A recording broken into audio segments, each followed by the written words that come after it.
Your attention, please, ladies and gentlemen. You're watching Yes.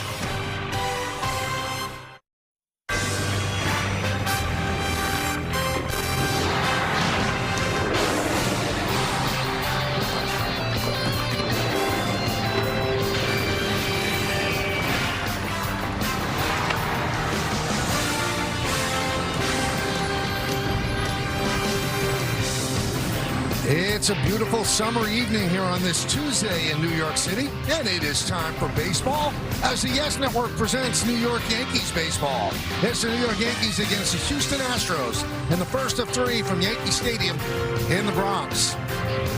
Hi, everybody, and welcome to Yankees baseball along with David Cohn and Paul O'Neill. I'm Michael Kay.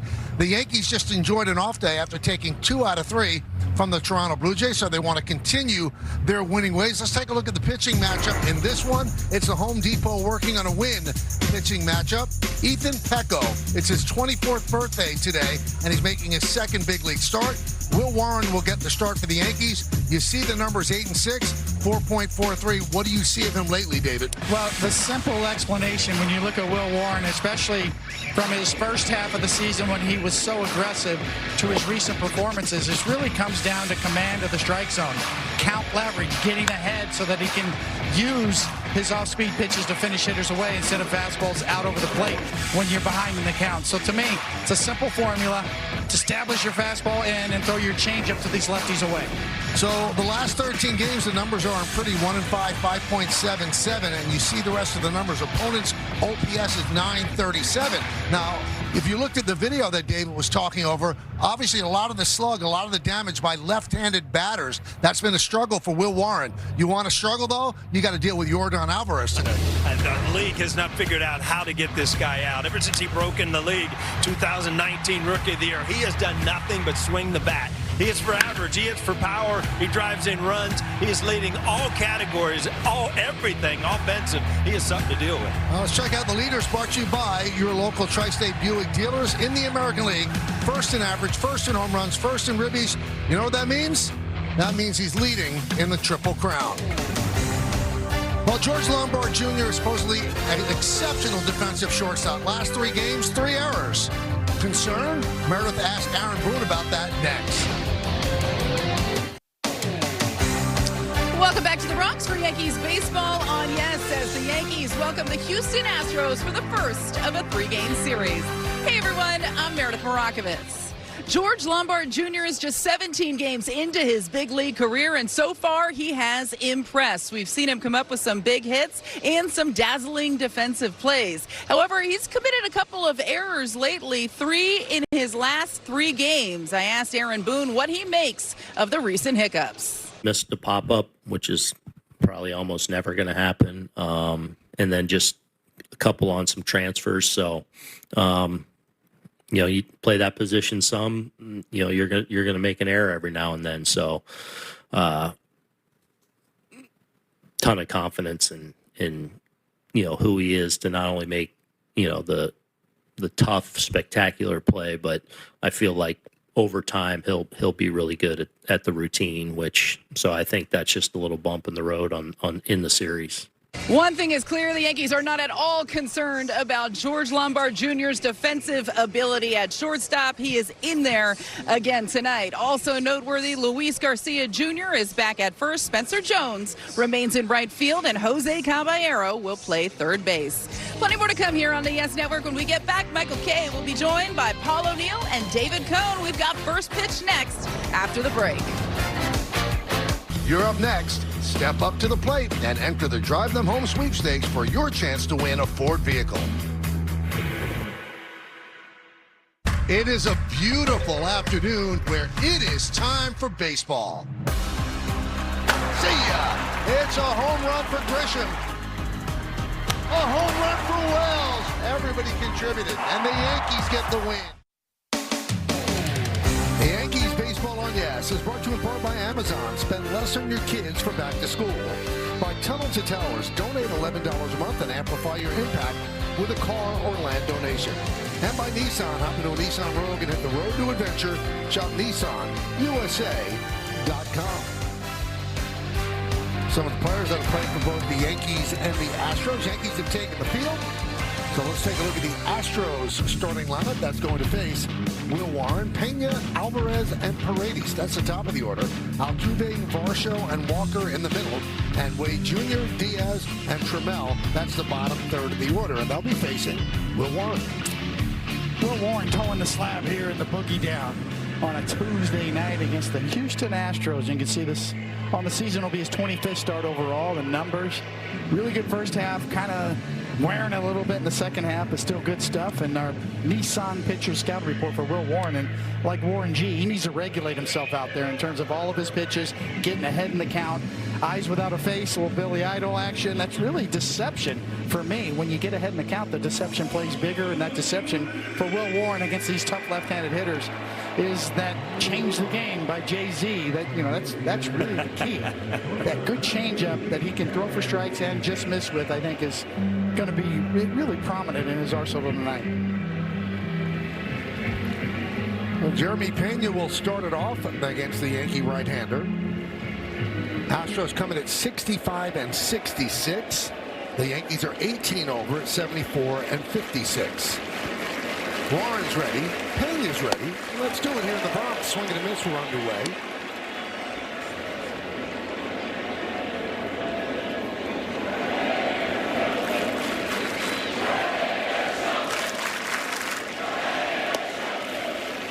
And a strike.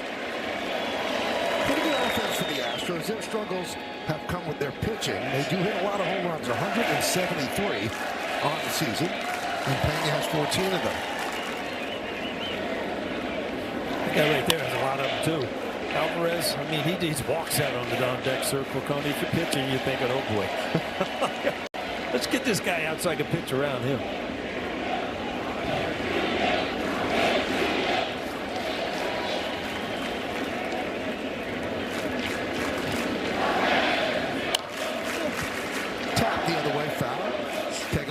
Yankees defense behind Warren, brought to you by your local Tri-State Genesis retailers, Bellinger, Grisham, and Jones. Left, right in the outfield. Infield, Caballero, Lombard Jr., Chisholm Jr., Garcia Jr., the junior varsity part of the infield. Austin Wells behind the plate, Ben Rice, the DH.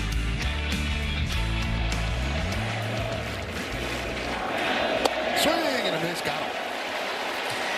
That's kind of your scouting report, Coney. Get ahead early and then put them away with something off the plate. I mean, you couldn't picture it any better than that. 5 pitches, 5 strikes so far for Will Warren tonight. And that'll bring up the dangerous Jordan Alvarez.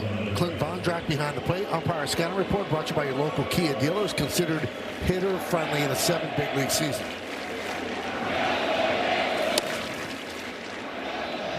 1-0.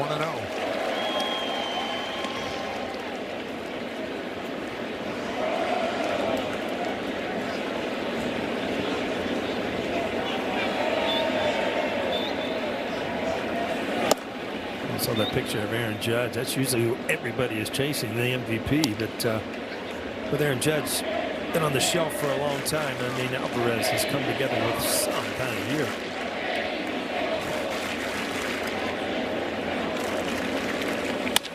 Hit sharply and past a diving Chisholm into right field. A base hit for Alvarez. Boy, did he hit that ball hard. Yeah, I've gone over it many times, Michael. This is where you really believe in exit velocity, because this off a normal bat is probably a ground ball out. And you look at Judge, Stanton, guys that just hit the ball harder. These balls get through the infield and the base hits. Almost 111 miles an hour off of Alvarez's bat. Here's Isaac Paredes. Pitch outside. Houston has lost 6 of 8.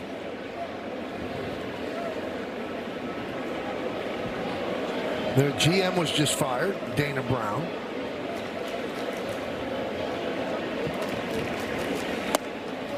And the rumors are heavy that Joe Espada, their manager, has been told, we're not giving you a new contract at the end of this year. And it's been reported that he could leave now or stay with the team, and he decided to stay with the team. And boy, he could really make things difficult by going on a run. Well, this division, I mean, you talk about their struggles, and it's all been with the starting pitching, but this division is so weak. I mean, they could run away with this division. They're finished with Texas. They've already beat up on Texas. So, you know, there's no reason why going forward they can't win that division. They're tied in the loss column with the Rangers for first place in the West. There's a strike. So people say, well, how do you fire a GM when you're in first place and a manager being told he's not coming back? Well, the Astros fired James Click, their GM, after winning the World Series. Line down right at Caballero, fires to first. Not in time. Check out the Mohegan Sun team scouting report. So they've had struggles with pitching. Rotation 5.15, third worst in the majors. They're very much in the miss. And MVP here, Yordan Alvarez, as we told you.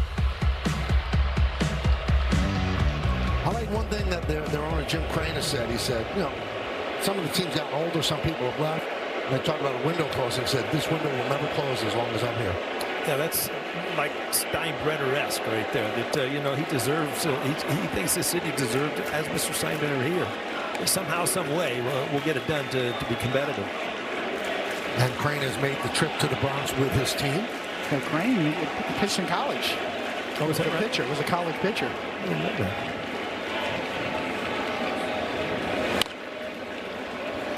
1-1 on Altuve.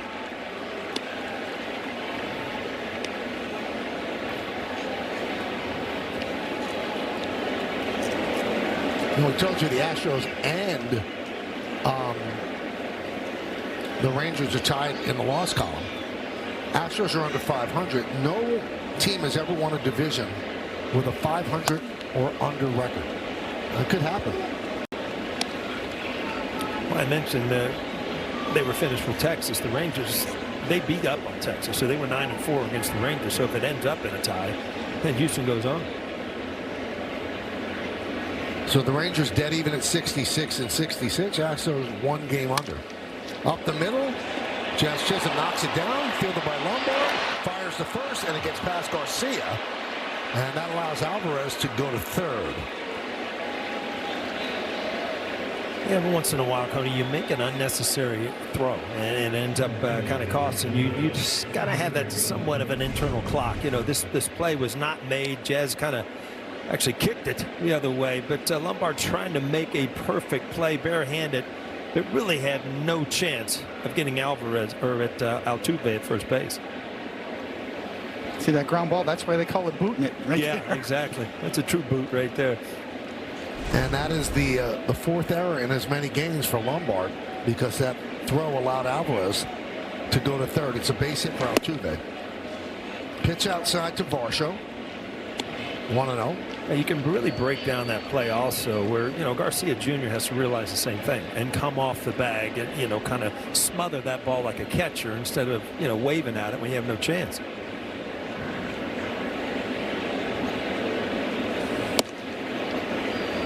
Two 2-0 on Varsho.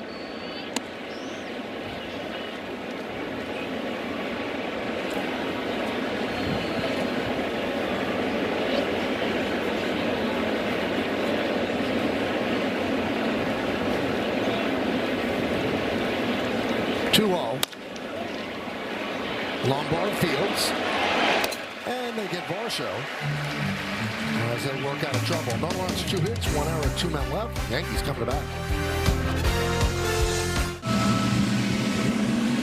So Warren wiggles out of trouble, and now it's Pecco's turn against this Yankee order. Trent Grisham, Ben Rice, and Luis Garcia at the top.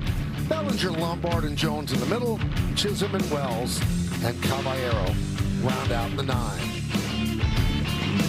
That lineup will face this young right-hander, Ethan Pecco. It's just his second big league start, made his debut in this last one, and our Nissan pitcher scout report, and obviously, you know, the freshman. Yeah, I got to get in an alternative, you know, the verb pipe back in 1997. That speaks for itself. So does the next one. Welcome to the jungle.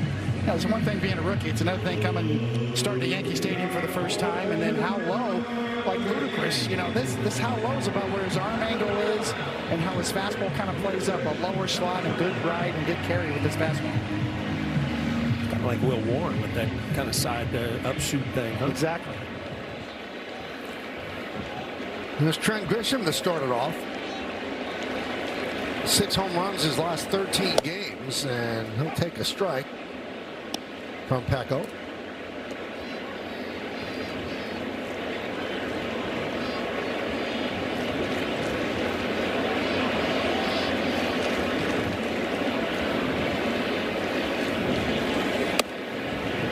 Now, one thing that Grisham doesn't do, he doesn't chase balls out of the strike zone. He has an 18.9% chase rate. Only Taylor Ward is better at 14.5. So he's not going to help a pitcher out. You just saw it on the last pitch. I mean, that breaking ball down and in, lefties usually wail with that. He kind of follows it in on his front side and doesn't leave the strike zone very often. And then he grounds out to Altuve. Let's check out the defense brought to you by your local Tri-State Genesis retailers. We'll talk about Altuve more. He's been struggling at second base. For Jeremy Pena, he is our Commercial defensive player profile. -1 ounce above average this season. Last year, it was +8.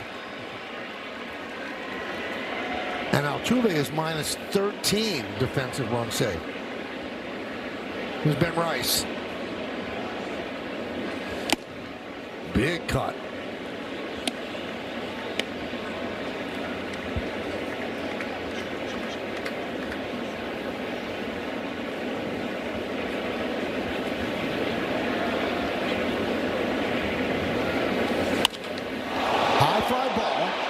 Right center.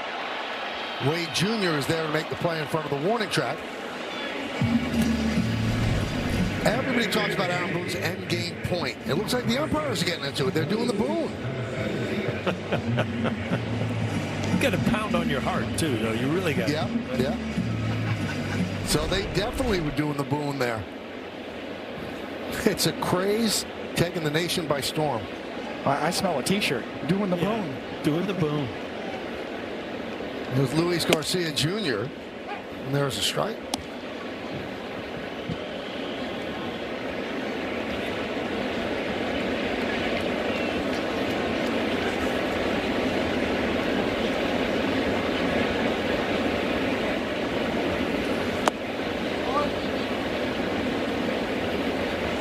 One. Garcia was 1 for 7 in the series against Toronto.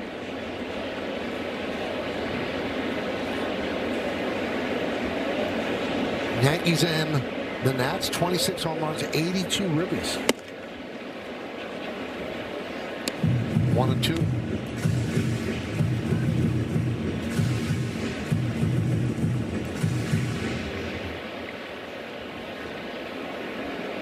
That's some big league bling.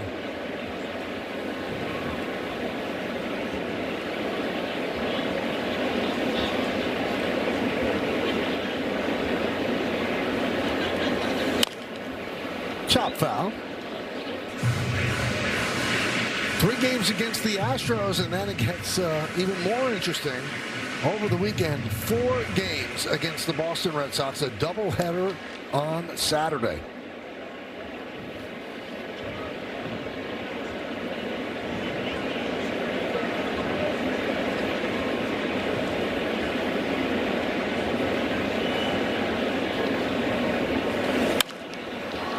The other way foul.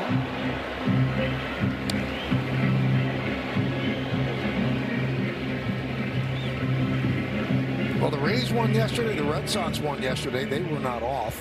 So the Yankees at 3 back in the loss column from Tampa Bay, and then 3 ahead of the Red Sox for the first wild card. Line drive, base hit. Go Garcia with a 2-out single, and that'll bring up Bellinger. That's why I love Garcia's swing. I mean, where this ball is, it's at top of the strike zone, if not higher. His hands are always above the ball, and he's not underneath it where you can't handle that pitch. And he's able to stay with that. Look where the ball is. Look where his hands are. Above it, through it. That's hard to do. That's hard to do. Hit that pitch right there at that count and clear him out of there. It's Cody Bellinger.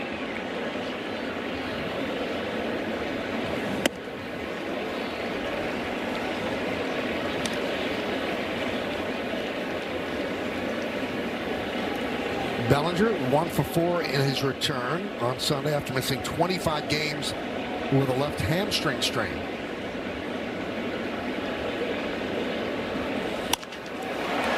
that one is lined right to Pena, and that'll do it. And once again, they don't score in the first inning. 23 straight first innings without a run. Now check this out, fans. You have to check out Yes's front row altcast of tonight's game, which gives you a special field-level view of the action from our low-home camera angle, along with the sound from our main broadcast feed. It's streaming now on the Gotham Sports app, so put yourself in the front row, watch the entire game from the front row. Kind of neat. Nice. You still got to listen to us, though. Right? Absolutely. It's kind of like the view Lorne Michaels gets from his seat, right? Yeah, Right? right there. 1-0 on Christian Walker.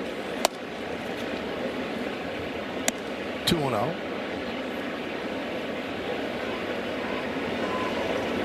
Well, a couple years ago, Christian Walker's name was really up there to possibly come and be the Yankees' next first baseman. They ended up going with Goldschmidt, who's done a great job, and then Walker ended up spending a 3-year deal down in Houston. Somewhat of a comeback year for him this year, off to a better start than he has the first couple of years on this contract.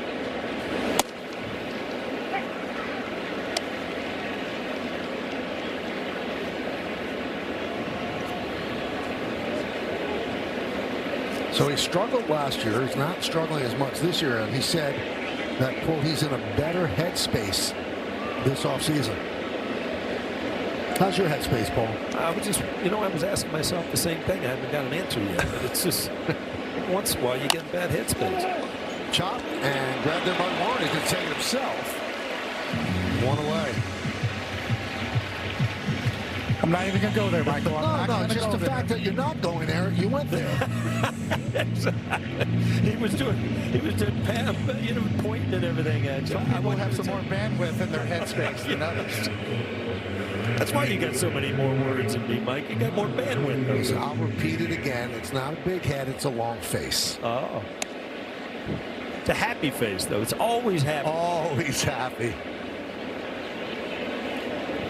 Here's Lamont Wade Jr., 1 out.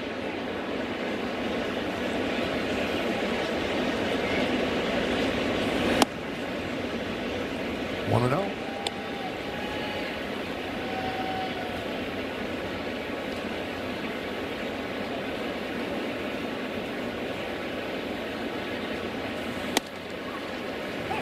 Oh, 1-1.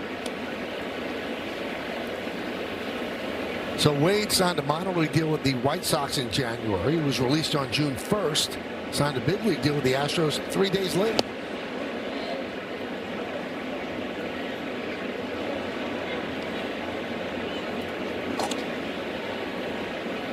He's 32 years old, so he's not a young up-and-coming guy. It's his 8th season, mostly with the Giants. He had a kind of a breakout year back in 2021.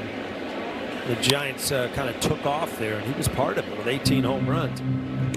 Actually, even got a couple MVP votes that year.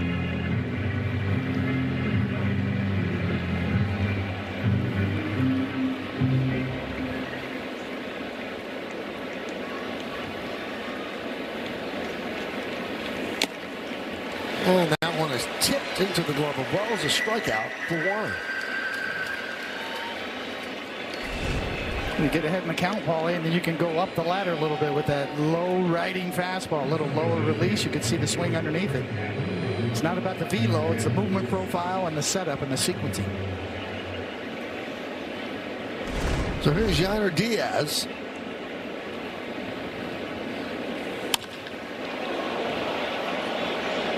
Deep to left field. Bellinger back on the track at the wall. Gone.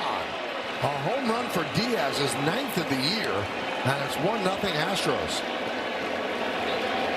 Yeah, this is what Houston thought they had years ago when he broke in as a rookie. He had big offensive numbers, and they've kind of gradually declined, but still a solid catcher. His 9th home run of the year.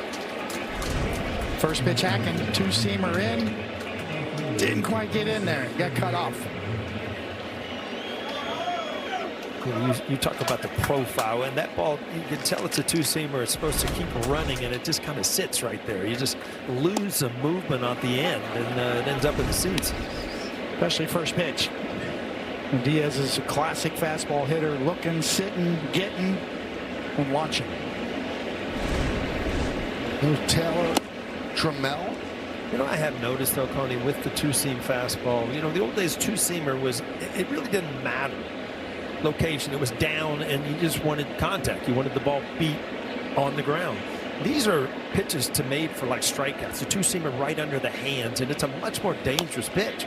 More of a runner than a sinker. Yeah. And if it's not thrown perfect, then, you know, you can see what happens.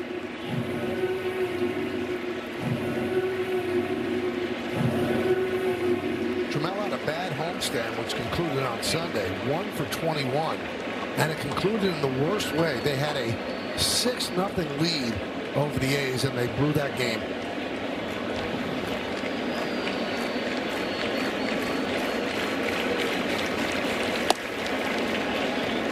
Two and two on Trammell.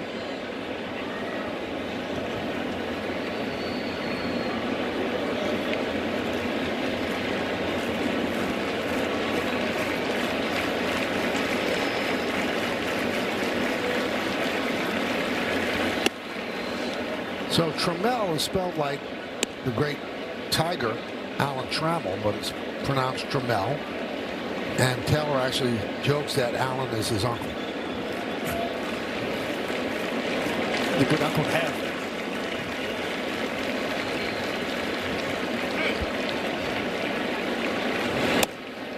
And he lost him, walked him there on a pitch inside. It's half a step out there, and then he just stepped back in. But it must have been too late to call timeout.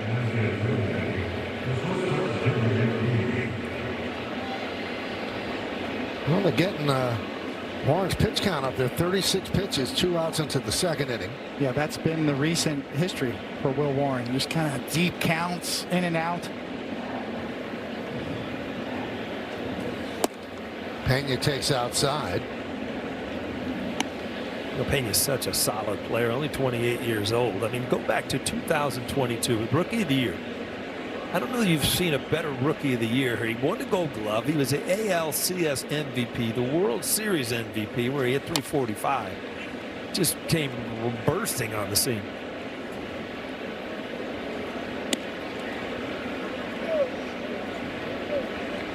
That's your average shortstop size. He's tall, too. Big guy. Well, when Dana Brown, the recently fired GM, got the job, he said he was going to sign, important Astros to long-term extensions. He couldn't get one done with Jeremy Pena. And that was a strike against Dana Brown. Fly ball right field. Going back, Spencer Jones on the track, reaches up, makes the play, and that'll do it.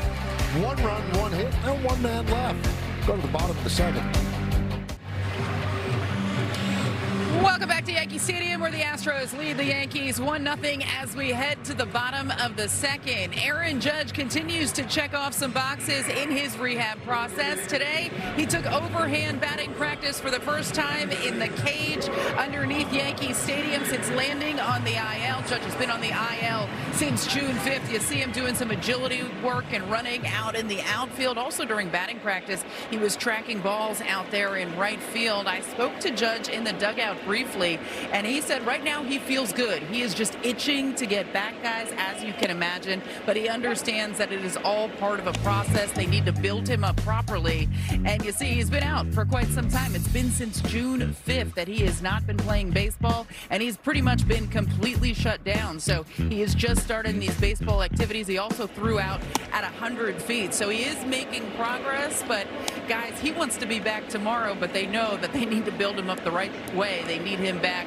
obviously, for September and a potential postseason run. So something to keep an eye on. He is making progress, Michael, and that is the injury report brought to you by Montefiore Einstein, the official hospital of the New York Yankees. Thank you, Meredith. 0-2 on George Lombard Jr.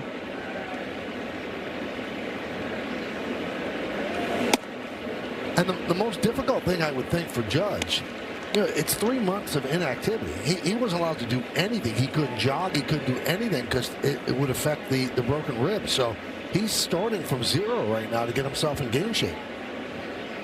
Yeah, he's got a ways to go, but it is a good sign to see him out on the field, hearing about him swinging a bat, running. Nice play by Altuve and a nice scoop on the backhand by Walker to get Lombard. See, Lombard, I saw the game notes today, took over the team lead in speed, sprint speed. So he's got wheels, too. Yes, slightly faster than Spencer Jones, who was faster than Jazz Chisholm. Those are the top three. And here is Spencer Jones.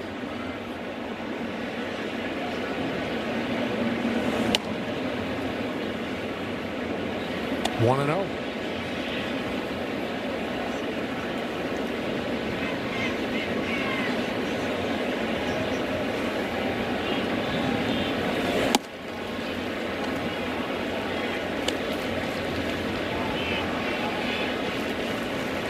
Jones' last 11 games, 12 for 39 with 6 extra base hits, 2 of them home runs, 7 ribbies, 8 runs scored. He's played very, very well. Play FanDuel's daily dingle for free every day for a chance at a profit boost if your selected player hits a home run. Here are the featured home run odds for today's players. George Lombard plus 750. Spencer Jones is plus 420. See if they green light him on 3-0. Takes a strike, 3-1. Yeah, that's the pitch you don't want to see called because, if you're Spencer Jones, you want to keep the ball down. That's kind of the pitch that he, first time up, pitchers were just barreling that fastball right under his hands high in the strike zone. When he gets the ball down, he can handle it. 3-2. A violent hack right there. Yeah. Helmet flying, generates some speed. Needs a chin strap on that helmet. He loses it a lot.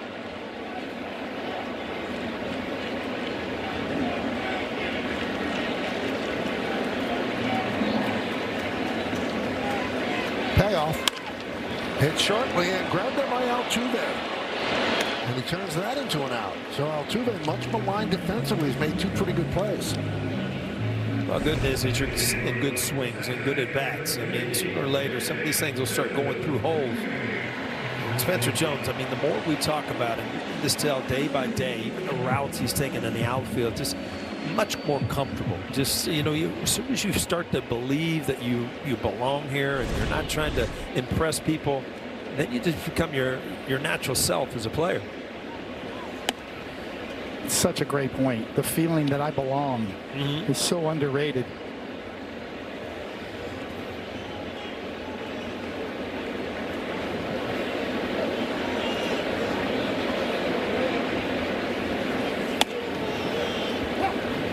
Strike to Jazz.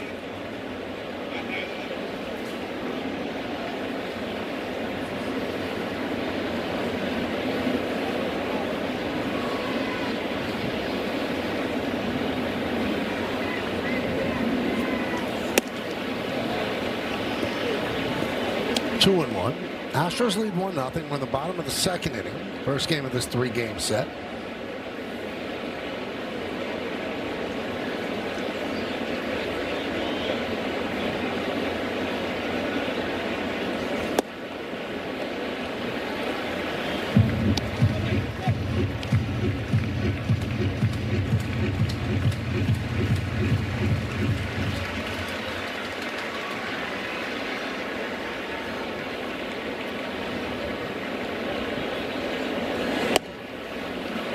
Chisholm works a walk with 2 outs. And that'll bring up Austin Wells. Diaz throws a little bit above average behind the plate. But Jazz, with 2 outs, you would love to see guys get in motion just to put a little pressure on the defense.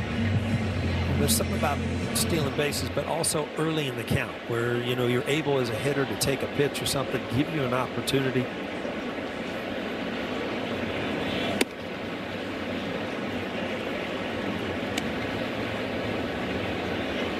One and 0 on Wells. Wells was 2 for 7 against Toronto.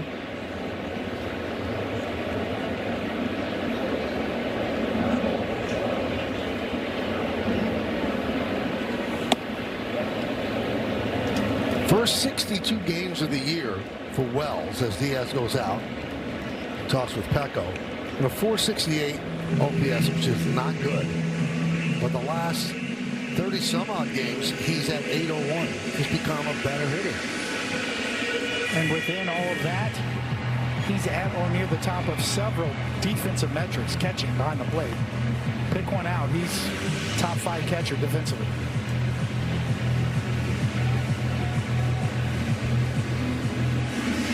You look at those numbers, the OPS, but there's such a weird thing where, you know, you're at the point of the season where no matter what you do, you're not going to end up with the numbers you thought you would, your goals. But if somehow you can separate this last month from the rest of the year, you can actually become the player the Yankees need going down the stretch. Runner goes. Strike for a second. Not in time. 35th stolen base for Jazz Chisholm. And a great job by Wells. As soon as he heard, you know, he's going. He just flat out took the pitch, give him an opportunity to steal this base. You score a run with a base hit instead of having to hit one in the gap or in the seats.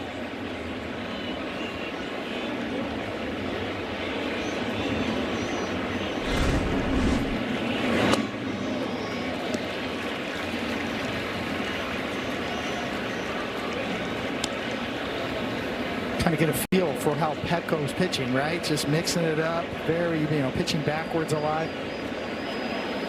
Make him get the ball over the plate.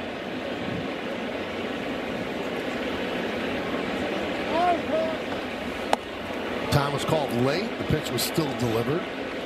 Did you also throw the pitch, or did you try to hold on when there was a late timeout? I usually tried to hold on. I'll tell you, the worst guy was Rob Dibble. People would stand, he'd throw one right at your head as hard as he could. If you stepped out late, right, he was out of his mind. It's just the way it was.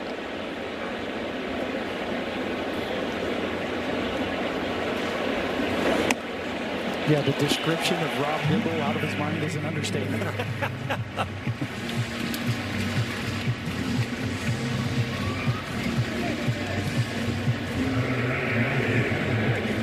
I'll always remember when the guy bunted on and they just drove him in the back. Yeah. Kerry called him out on the air and said, that's assault. That's assault. So a walk to Wells. That's going to bring up Caballero, who has been struggling.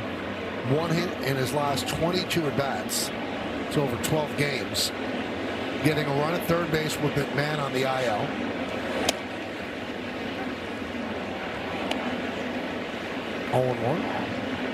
Caballero's struggling offensively. These are good at bats, though. You kind of get rid of all the baggage because now you understand, you get so intent on just trying to drive a run in.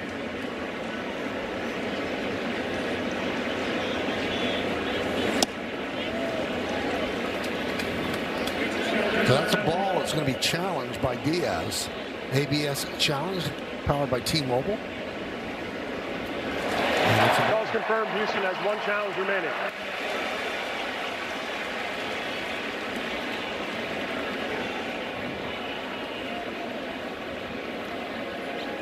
Well, the 35th stolen base ties Chandler Simpson of the Rays and Bobby Witt Jr. of the Royals for the American League lead in stolen bases.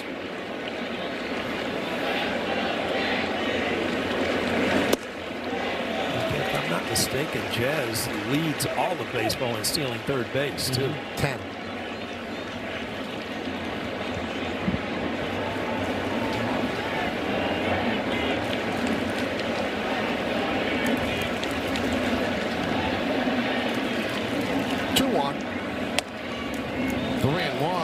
Pecco has lost the plate. Walk to Jazz, walk to Wells, and now 3-1 on Caballero with Grisham on deck.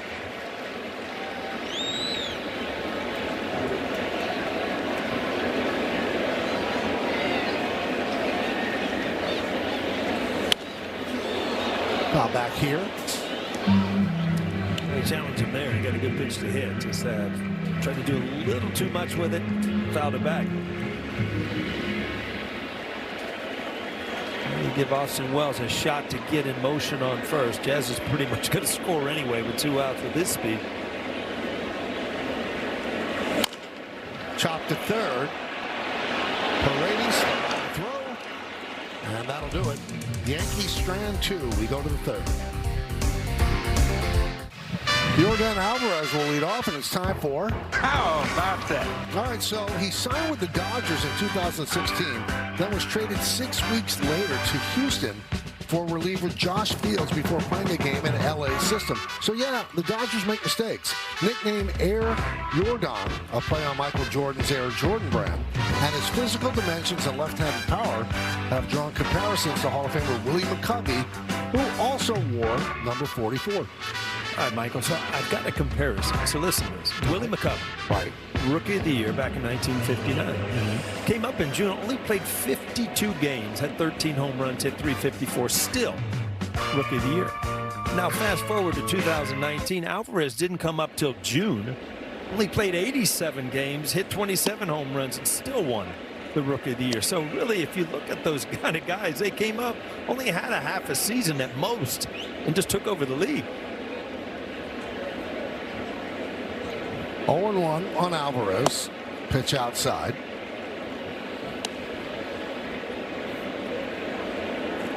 Willie McCovey, just one of those names that makes me afraid. You know, it's a pitcher.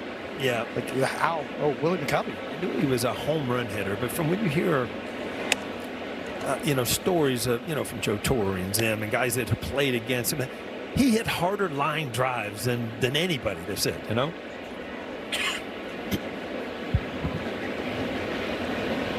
And he had the last out of a World Series against the Yankees, and he hit a blistering line drive to Bobby Richardson, almost knocked Bobby Richardson down. Two pretty good Willies on that team, huh? McCovey and Mays, that's Not too bad. a big start.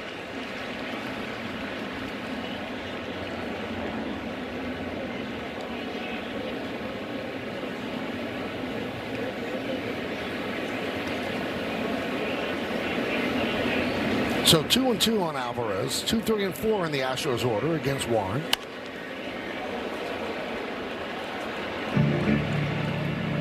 Fouled away. You know, Paul, we talked about it in the pregame. When you're a right-handed pitcher like Warren facing a guy like Alvarez, to me, it's a simple formula. Fastballs in, speed him up, and then change up the way and slow him down. Good change up there on the last pitch. Line, foul. And you're at the point where you're facing him, especially with the base open. He gets a single. You pretty much did your job anyway. You kept him in the ballpark. You just can't make that horrible mistake up out over the plate where he can leave the ballpark.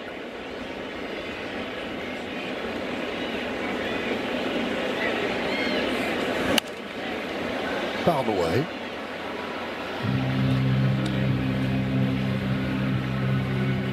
A lot of times you look at weaknesses, and if you look at Alvarez and you break down all the numbers, hits over 300 off fastballs, off curveballs, off changeups, hits over 300 against lefties, hits 300 against righties. I mean, there really doesn't one specific thing that you're going to go after. A lot of people don't go after him. He was intentionally walked 3 times on Sunday, giving him 28 intentional walks on the season, and that broke Jeff Bagwell's single-season franchise record. He gets punched out on a breaking ball. Well, let's take a look at it. Coney, you want this pitch? Take it, right? Wow, right at the top of the zone.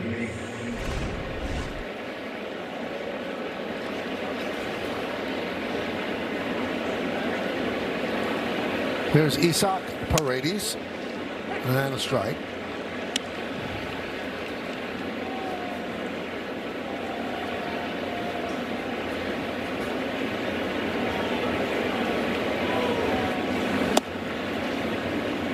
Astros got him from the Cubs in the 2024 deal that sent Kyle Tucker to Chicago. They got Paredes, Cam Smith, and Hayden Wesneski for Tucker.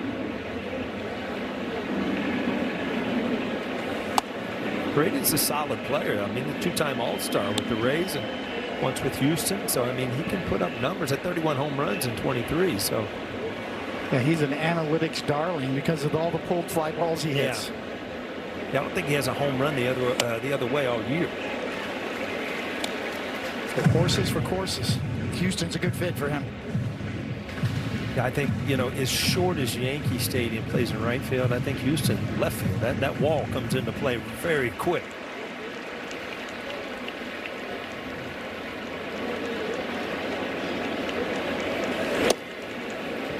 Three and two. Once again, the pitch clock or pitch count is climbing at 54. Just one out into the third.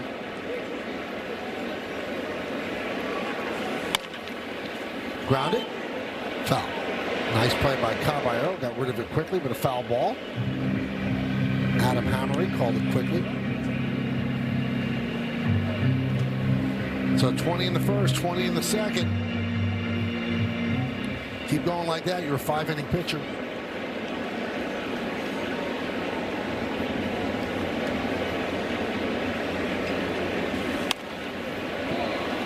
Foul away.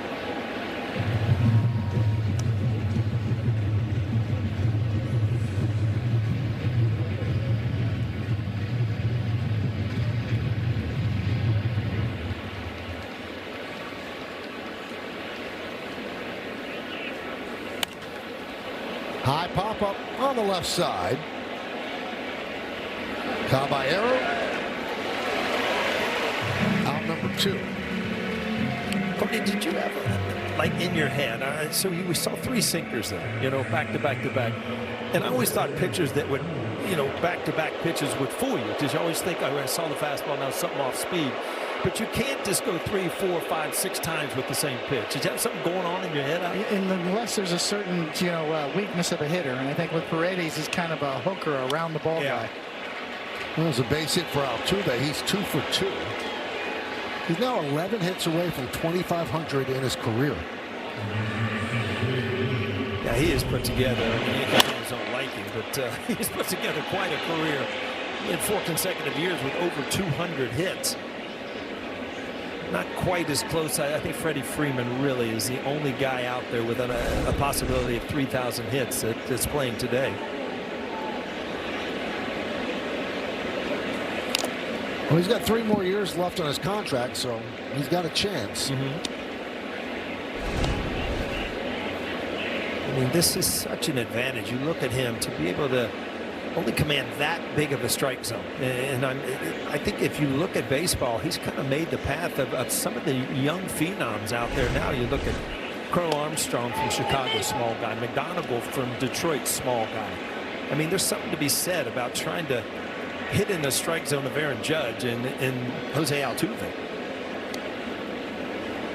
Ball gets past Wells. That should be a pass ball. Well, they got a lot of leather there, Coney. That's not your fault on the mound, huh? Yeah, I mean, it's just sometimes it gets underneath that web. Again, you're looking at that in slow motion and the movement and the speed. There's a base hit to left field. Bellinger comes up, firing home, and the throw is not in time to get Altuve. So it's an RBI single for Varsho, and that pass ball looms very large. That's 2-0 Astros. Yeah, and if you look at Bellinger's reaction after this play, he had a legitimate shot here, and he was frustrated because he, went 2 or 3 hopper, kind of lawn darted it, and that just takes too much time. A good solid 1 hopper. He's probably got Altuve at the plate. You saw his reaction after the throw. He put his head down like, you know what, I got to do better than that. So 2-0 Houston, and here's Christian Walker. Foul ball.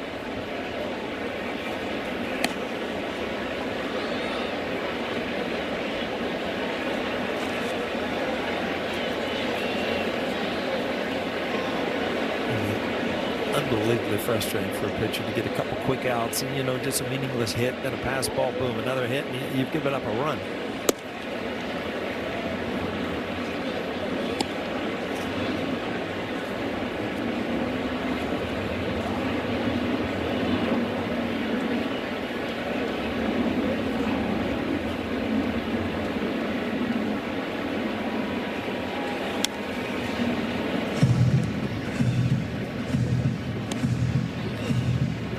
So 1-2 on Walker. First time up, he hit a roller between The pitcher's mound on the first baseline, fielded by Warren. He took it himself. Varsho at first with 2 outs. Swing and a miss. Walker down on strikes. 1 run, 2 hits, 1 man left. We go to the bottom of the 3rd. It's time for Pinstripe Pride, brought to you by Toyota, the official hybrid vehicles of the Yankees. Tonight's picture is of Ryan, Kaylee, Ava, and Lila, who had a great time at the stadium. Use the hashtag Toyota Pinstripe Pride and mention yes in pictures you post to social media to reflect your love for the Bronx Bombers, and we might spotlight you in a future game. Go to the bottom of the 3rd inning, and the top of the Yankee order as the Astros lead 2-0.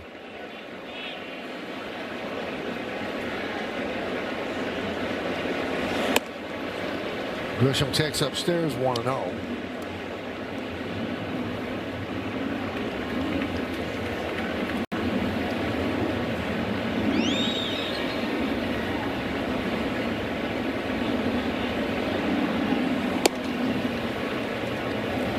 Senior year of high school, Pecco had Tommy John surgery. And then this offseason, he had surgery for thoracic outlet syndrome, which is a little bit more uncertain than Tommy John surgery. Zach Wheeler has come back very strong from it, but a lot of people have seen their career just go away with that surgery.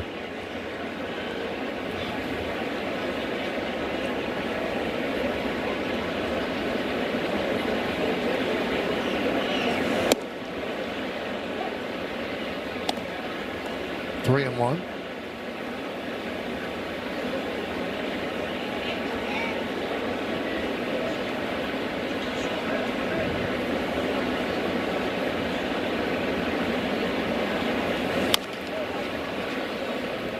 And 3-2 on Grisham, who grounded to second in the 1st.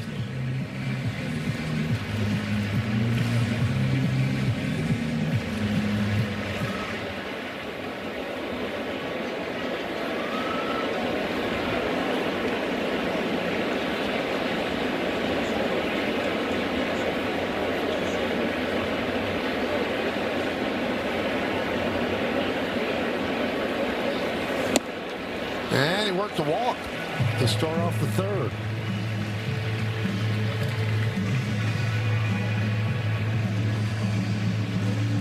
Yankees as a team have been hot of late. 6 wins in the last 7 games. They're 24-14 since July 9th. We're talking about the Astros and how they're right in the thick of things in their division. Well, it's because everybody in the division is bad. Well, you look at the American League East, I mean, other than recently, Tampa Bay went through a little losing streak, but you had Boston on a run, Yankees on a run, Tampa Bay. I mean, you've got 3 good teams that are playing winning baseball. It looks like September is going to be a great month to watch the American League East.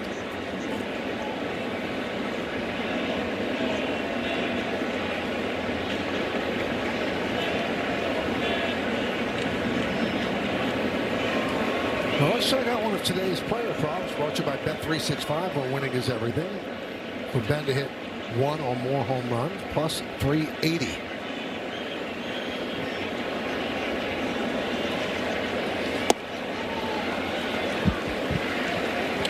One and one.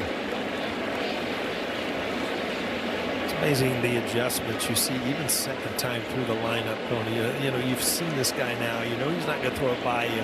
We're starting to see a lot of pitches taken now outside the strike zone. Popped up in the infield. Pena will make the play. 1 down.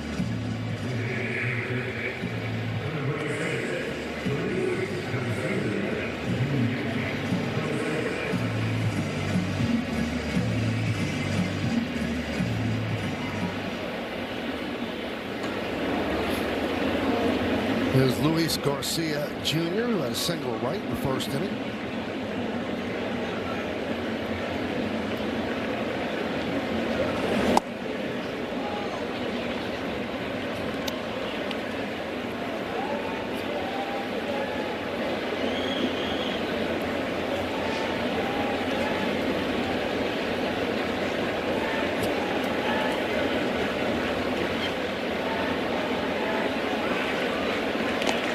Now, Boone was asked today with the impending hopeful return of Aaron Judge, would he get DH time? And he said, no, he's going to play right field. He said, that's our best alignment. We would never put him in harm's way. And he said, but if he's healed, he's going to play right field. And they'll continue with Garcia and Rice doing what they're doing at first and DH. Ground ball up the middle and pass to diving Altuve for a base hit. Grisham will move to third. Garcia picks up his second hit of the night. So it's first and second with one man out. First and third with one man out. Another good bat by Garcia Jr. and another pitch that if you pull off this ball, it's a double play. Two-seamer kind of running away, but he stays through it enough to get it by Altuve. Set up an opportunity for Bellinger. Another high fastball, getting on top of it.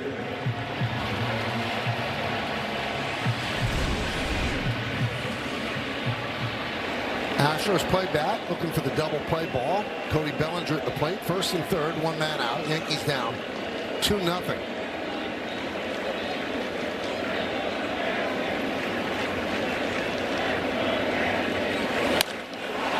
deep to right field. There it goes. See ya.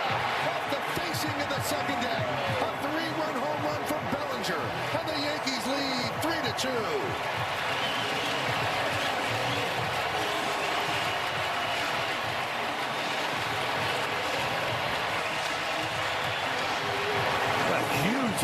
Cody Bellinger coming back. He hasn't hit one since June 17th. I'm sure that felt good getting him back in the lineup, but we talked about it yesterday. Just get your everyday people back in there.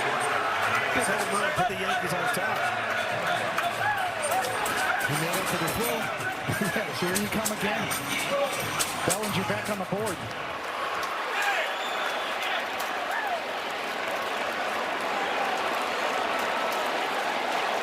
Did you just make a reference to Dolly Parton?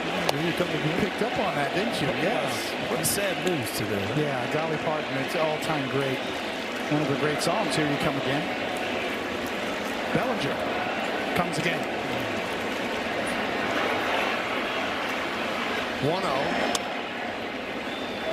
2-0 on Lombard. That's Greg, Cerrone, Guidry, and Pagliarulo with Dolly Parton at the old stadium. Think about her all-time great songs. Jolene comes to mind. There's a strike.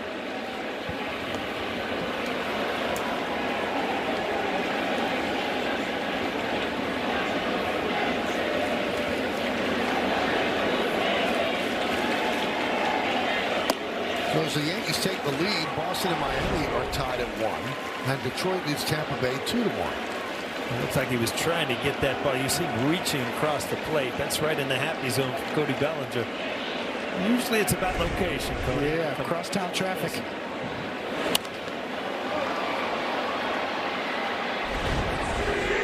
Trying to go away, left it down and in, drops the helmet.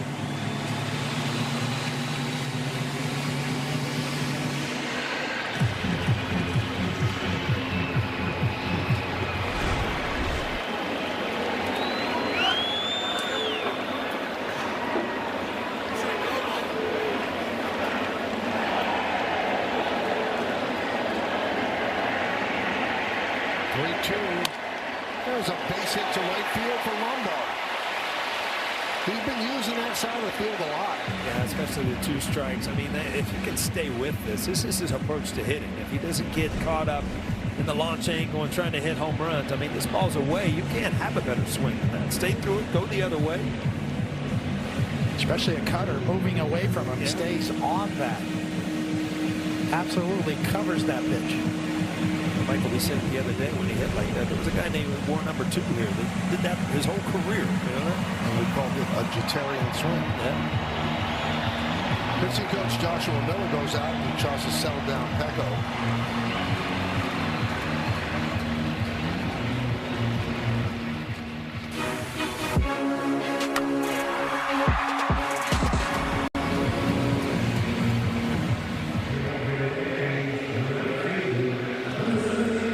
So man on first with 1 out. That brings up Spencer Jones.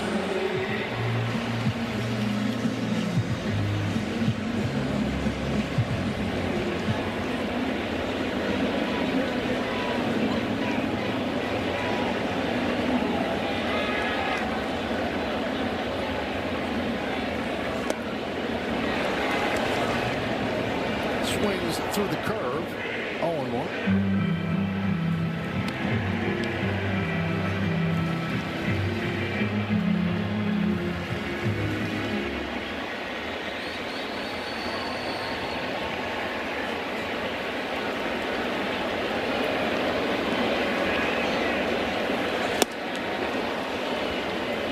See the guy right to the 6, right to the right of the 6 behind home plate, first row. His reaction on Bellinger's home run was just so perfect. Just a look on his face, just when the ball struck the bat, he knew it. Runner goes, ball fouled away, and he's got the view of our all-cast right now, right behind home plate.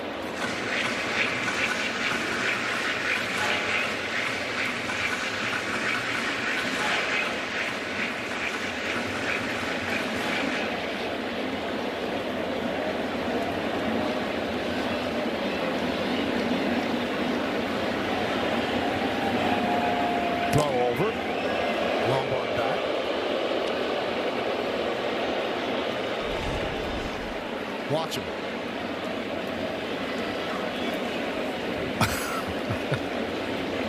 Knew it right away, as did Bellinger. As did Petco. Down into first, Walker. There's a second one. Petco covering, can't get there in time. Couldn't find the bag as Jones beat it out. Well, we talked about Spencer Jones, and Coney, you can touch on this. This is a hard double play for a pitcher to get over there and find the bag, receive the ball. And pick it, too. Triple multitasking. Get over there, find the bag, and pick it. Too much. Pretty nice pick. On the move.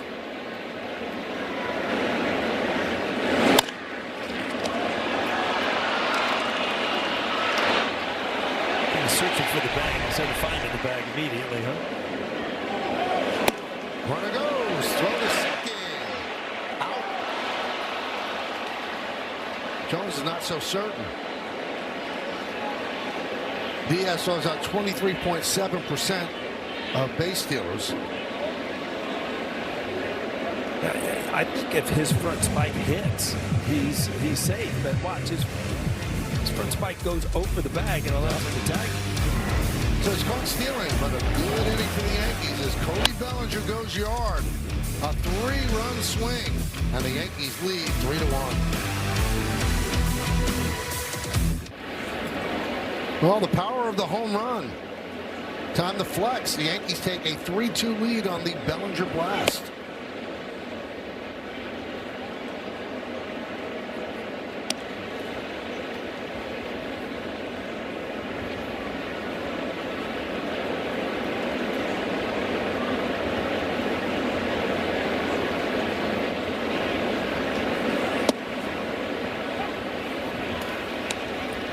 Through your mind here, Coney. You give up a couple runs. You're down 2-0. You're kind of down in the dumps. All of a sudden, boom! You get a big 3-run homer. Now the light has to go on. Huh? It should. I mean, easier said than done. But ideally, you'd like to send a message to your team that okay, you reversed it for me. You gave me a 1-run lead. You want to be really uber aggressive. Get your team back in the dugout as quickly as possible. You can't score runs out on the field. You're telling me. I could work on hitting out there, but I couldn't score any runs. I got a lot of hits out there in my head.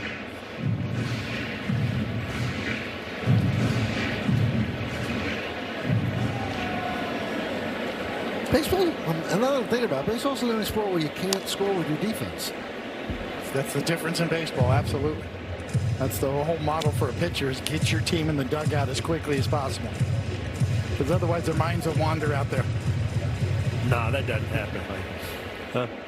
Nobody would stand on the field and take practice swings, right? High fly ball, right center. And Grisham's there to retire Wade. Well, Yankee fans, vote for the mini dessert chicken bucket. Fill in your ballpark bites bracket for a chance to win tickets to try these bites in stadium. Vote at MLB.com/bracket.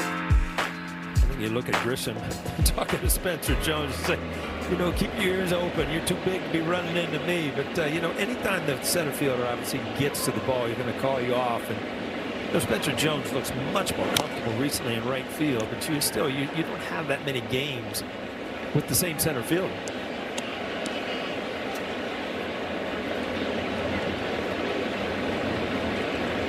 And you and Bernie were on a first-name basis, right? Oh, yeah. I knew what I was responsible for. Very small area. So Diaz at the plate. He had a home run in the second. And we'll take a look at the exit velocities presented by Spectrum. 100.3 off the bat. Down to 383 feet. His 9th home run of the year. So 0-2 on Yainer Diaz.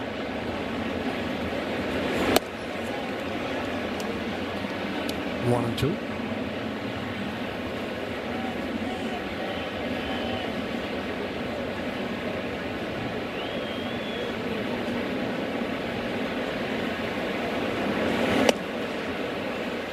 So Boston and Miami 2-2, bottom of the 6th.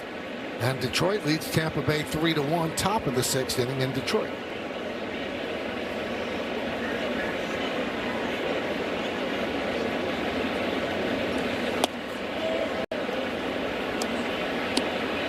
Three and two.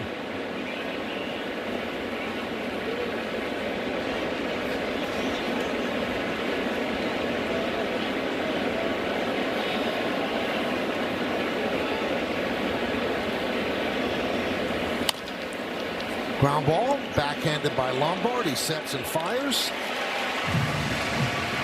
2 outs.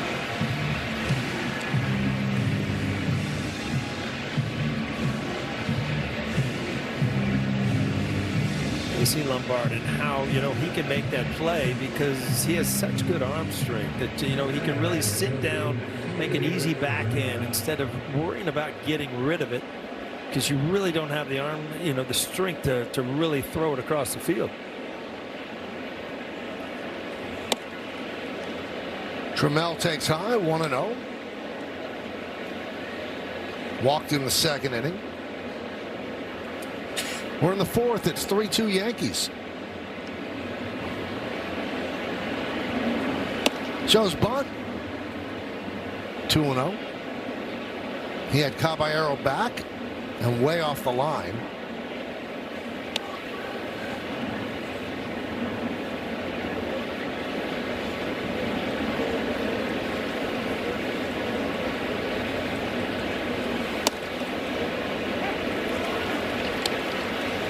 Drops a breaking ball in for a strike, 2-1.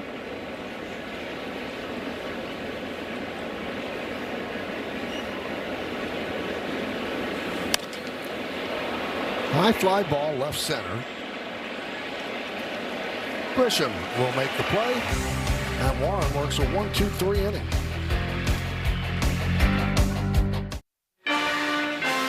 Yankees Baseball on Yes is brought to you in part by Toyota, the official hybrid vehicles of the Yankees. And by Delta, the official airline of the New York Yankees. Delta, keep climbing. Tri-Tape Cadillac scoreboard, 3-2 Yankees over the Astros. Bottom third of the Yankee order. Chisholm was up when Jones got thrown out stealing. There's a fresh count.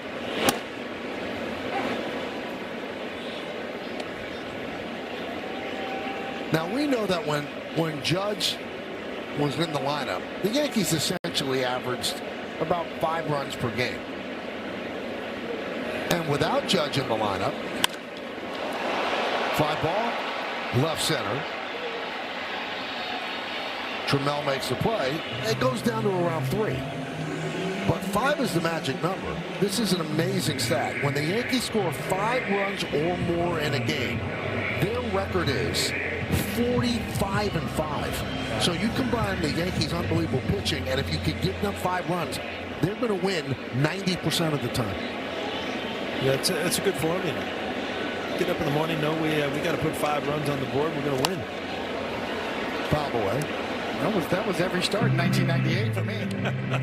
People say, you won 20 games. How do you win 20 games in the big leagues? You get 5 runs to work with, just like Michael said. Usually those 5 runs in 1998 can't happen in the first 3 innings on that team.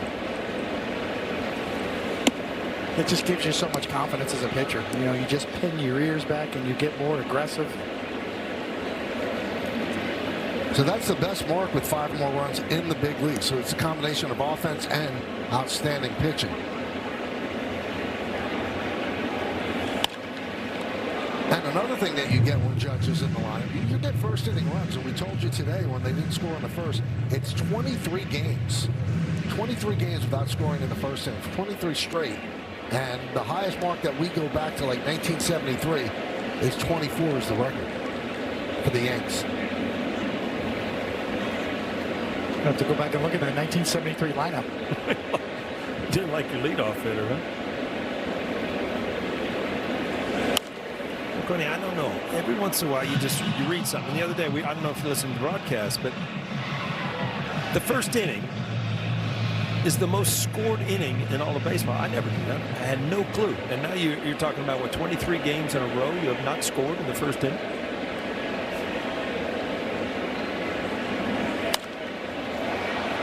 Another foul ball, 1-2. Starting pitchers are facing the best hitters right out of the gate. Top 3 hitters, especially more so nowadays with modern day lineup construction. Starting pitcher, you wait all week to pitch. Warm up on a bullpen mound. You get to the game mound. You got to get the new skin right, the dirt right. You get your alignment right. Find your release point. By that time, next thing you know, you're in trouble. Spot.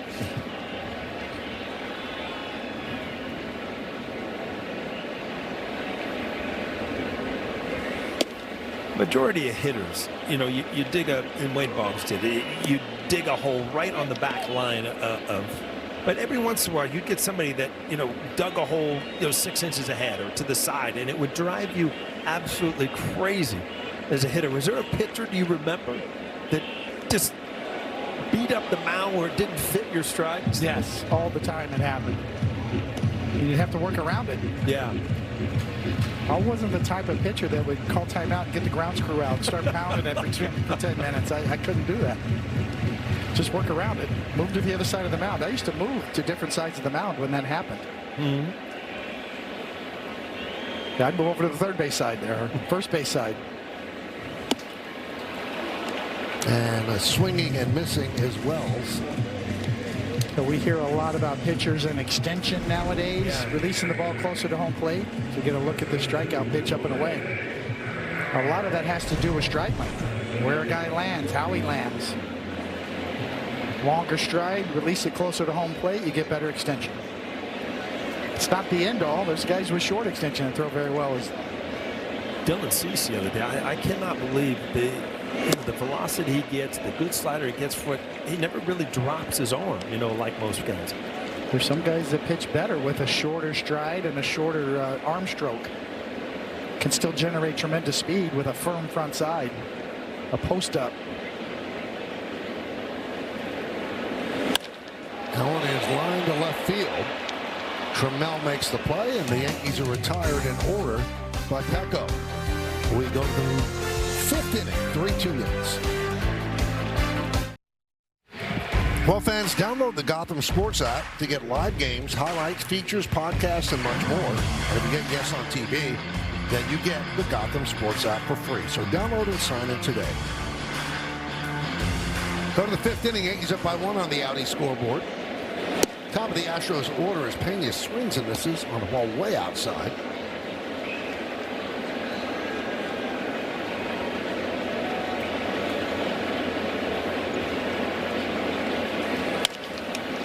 Grounded, shortstop, Lombard. One away. We took a look at the 73 Yankees, Michael. What do you got? Thurman Munson had a 7.2 WAR that year. What a monster year he had. Thurman Munson, Felipe Alou, Horace Clark, Gene Michael playing shortstop at 35 years old in 1973. Nettles, White, Bobby Mercer had a monster year that year as well. Thurman, man, he was so much better than he was given credit for. That is ripped to right center field off the bat of Alvarez. So he picks up his 2nd hit of the night. Michael, just tape that, and then you won't have to say it every time. He rips one every single time he walks to the plate. I mean, like I said, there's really no hole. I mean, right there, he's out, covers the pitch away. If you try to get in on him, he'll take you out of the ballpark. Lefty righty, same splits, just a perfect swing. Yeah, that's what I see. When I see him swing the bat, it's like, kids, copy that. Yeah, exactly. 111.8 off the bat. Pitch to Paredes is a strike. And there's certain pitchers, I see their motion, their release point, the way they throw the ball, it looks pure. It looks more effortless. That's the way Alvarez looks when he swings the bat. Effortless pop.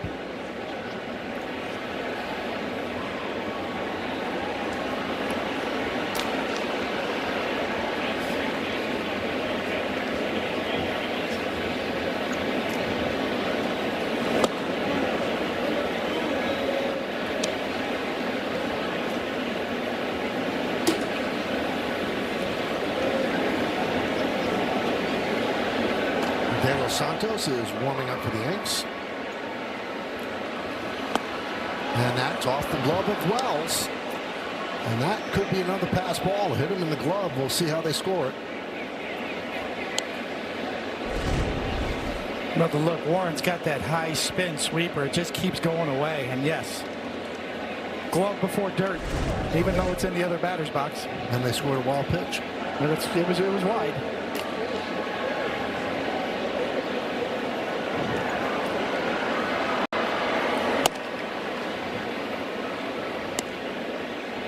So with De Los Santos warming up, Meredith, you have some news on the Yankee bullpen. Well, Michael, the Yankees made a roster move prior to tonight's game. They optioned Brendan Beck back to AAA. Justin Topa added to the roster, so he is a right-handed pitcher available out of the pen should Aaron Boone choose to call on him. Also noteworthy, the Yankees have not officially listed a starter for tomorrow. Elmer Rodriguez is being considered. No official pitcher has been chosen yet. Aaron Boone saying, I just want to see how we get through tonight before making a decision on tomorrow, but it does seem as though that's the way they are leaving, Michael. You know, Meredith, something that I was really intrigued by in the Boone press conference today. Yesterday, Max Fried pitched 4 innings during the off day.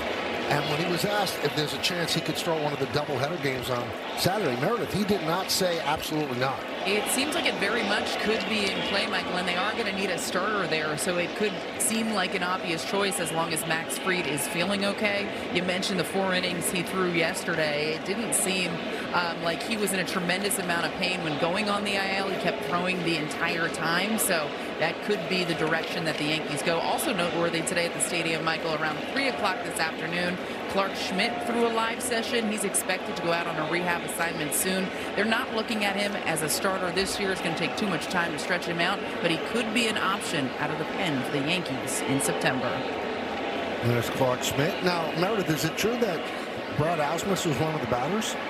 Michael, that's 100% true, and Clark was giving him a little bit of a hard time there. I spoke to Brad Ausmus in the dugout, and he said, it's been a while since I got in that batter's box, and I wasn't in the big leagues for my offensive ability. Let's see. Yep, swing and a miss. 0-1 on Altuve. First and second, 1 man out.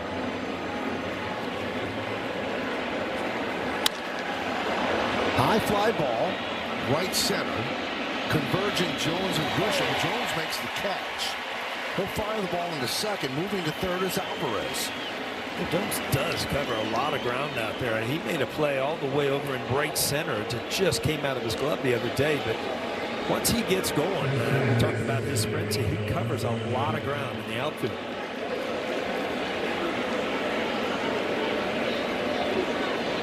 Got double barrel action down there here in the 5th with Cruz joining De Los Santos. So here's Dalton Varsho.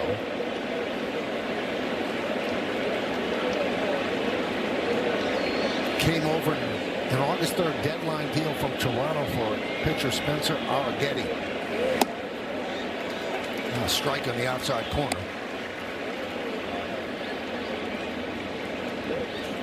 Varsho had an RBI single in the 3rd.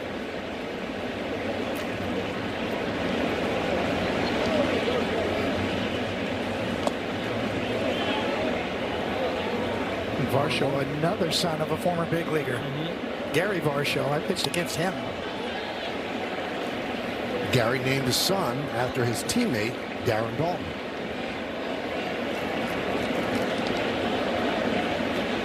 Yeah, Dutch was a leader. players loved him. Ground ball and past the diving Jazz Chisholm in the right field, a base hit. So that'll score Alvarez, moving to second, Paredes, and now the game is tied at 3. Well, Houston has been very good at cashing in on opportunities. The second time with 2 outs, they ended up getting a base hit to play to run, and the game scored. Not really a bad pitch, kind of a sinker down and away, just able to put it in play and find a hole on the right side. Kind of see the wheels spinning in the dugout. Is Aaron Boone going to make a move, or he's going to allow Warren one more hitter? You have 2 guys in the bullpen up and hot. Looks like he'll stay with him to face Walker. First and second, game is tied at 3. That was the 7th hit against Warren. Pitch outside. Walker 0 for 2 against Will Warren.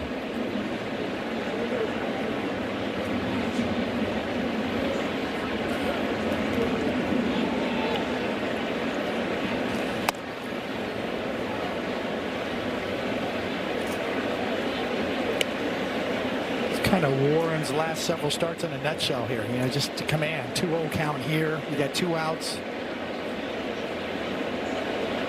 Kind of crossfiring. Third base side of the rubber, lands across his body, and kind of crossfiring pitches. Chop slowly to third, charging Caballero, fires. Got Walker for the final out. But the Astros tie the score, 1 run, 2 hits, and 2 men left. Could have been more, but a nice play by Caballero. We're halfway through, 3-3. Well, the Yankees return to Prime tomorrow, take on the Astros. Don't miss a minute of Yankees coverage beginning at 6:30 only on Prime. Audi scoreboard 3-3 as we head to the bottom of the 5th and the top of the Yankee order. Trent Grisham will lead off. Pecco's still in there.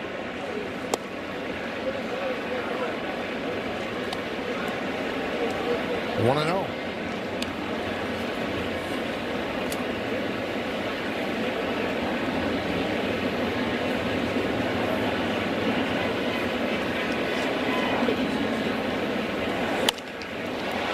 Driven into right center field on the run, Varsho, and he runs it down. Yeah, wrong guy right there. Gary Varsho can do some things defensively. I mean, if you look at outs above average, he leads all Major League Baseball players at any position. He brought up his father's name, and I called him his father. Yeah, Gary's. That's Dalton Varsho. Good jump right there. Good read, good jump. 82 runs saved, which is the best in Major League Baseball for all players. Ben Rice will take low, 1-0.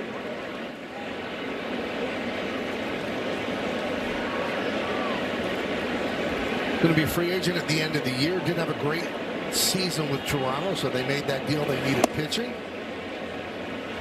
And they got Arrighetti. 2-0 on Rice. Rice with a fly ball to right and a pop up to short.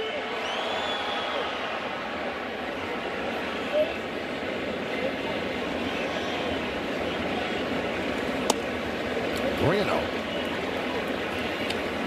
I got a good trivia question, maybe for Name That Player. Okay. On the 73 Yankees, you know who was on there? Ron Swoboda. Who would have guessed that?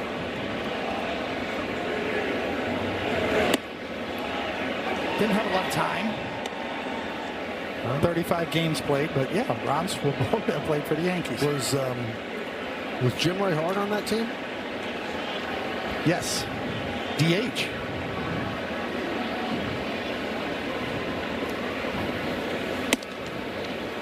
And there's a strike, and Ben Rice going to challenge that. Challenge it right away. Adams challenging the strike call. ABS challenge powered by T-Mobile.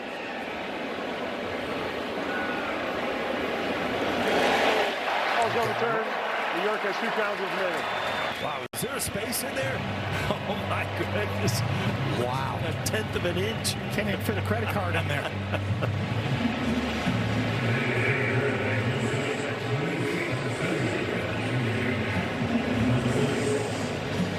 If you're Clint Vondrak behind it, you can't feel bad about that. That ball, you know what? That was pretty close.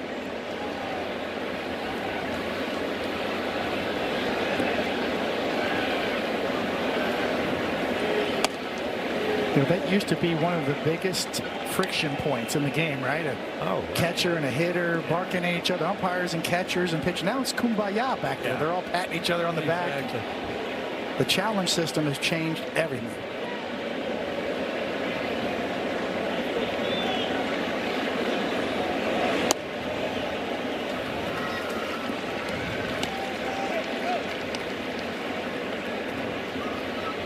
Garcia's put himself in a good position here against Petco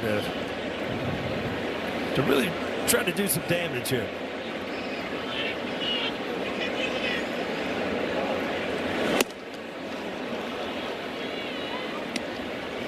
Better start than he had in his first big league start last time out, and he's celebrating his 24th birthday. So Petco certainly putting himself nicely against the Yankees in front of what seems like a full house here at the stadium.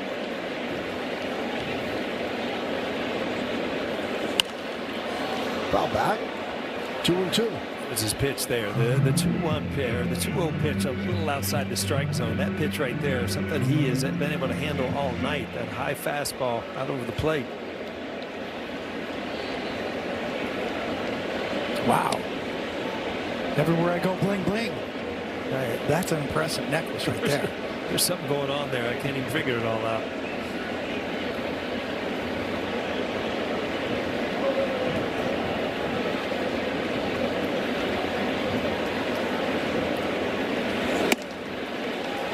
Three and two. So Garcia 2 for 2. A couple of singles. Rice leads off first, held by Walker. Runner goes. All fouled away.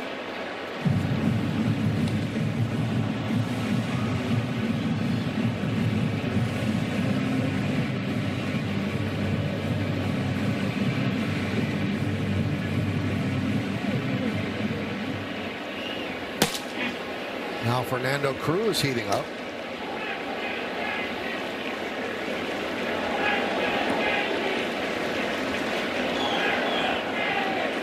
Runner goes again.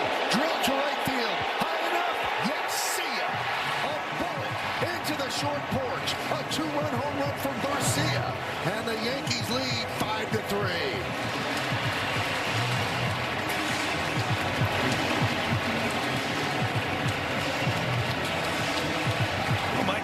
Tell you, and I told you so, but he was just setting up like he looked extremely comfortable. Petco. Just adding these numbers out between the Nationals and the Yankees. 27th home run, 84th RBI, heading over 280. That is great numbers in the major leagues. Have yourself a night. Luis Garcia Jr. 3 for 3. And the Yankees hit the magic number 5. They're up 5-3. And that swing knocks Petco out of the park.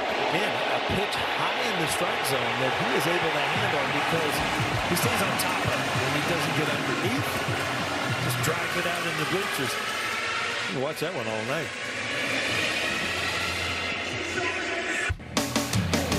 Yankees Baseball on Yes is brought to you in part by Sage, proud accounting software provider of the New York Yankees.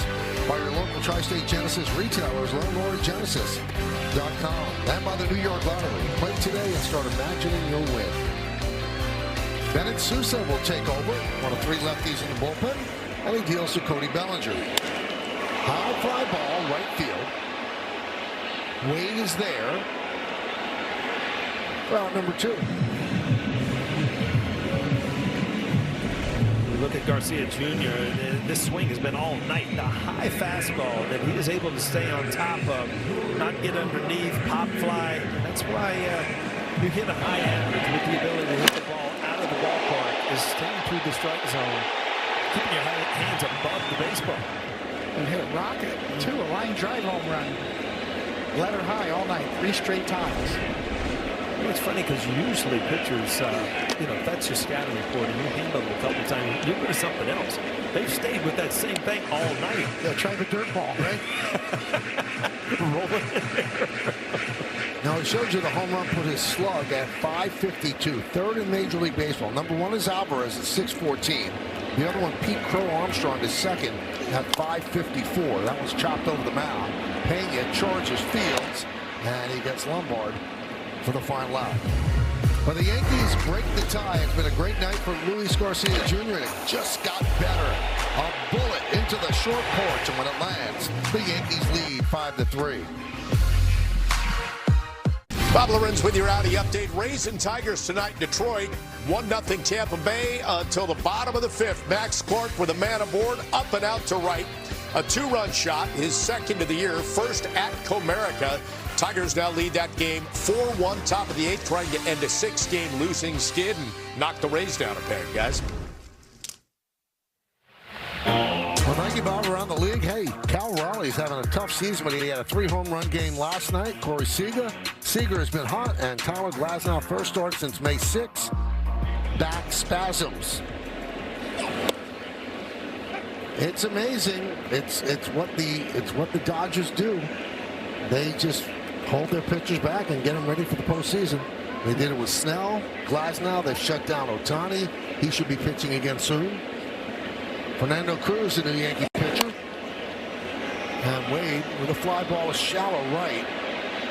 Spencer Jones came in quickly to make the play. You know, Paulie, every now and then you hear Michael Kay talk, and the Bronx comes out in him, right? Did you hear him pronounce Seager's name, Sega? Yeah, Sega, yeah. Can he correct himself right away? I actually throw a couple New York. I can say water now. It's in there. Yeah, I mean, it's in your nature. Sign my ball. Hey, O'Neill. No, it's Paulie. Yeah, it's spelled differently. Yainer Diaz takes outside, 1-0. Diaz with a home run in the second. Ground ball was short in the fourth. We're in the sixth. Right now, the pitcher of record on the winning side is Will Warren. Gave the Yankees 5 innings, 7 hits, 3 runs. Yankees lead 5-3.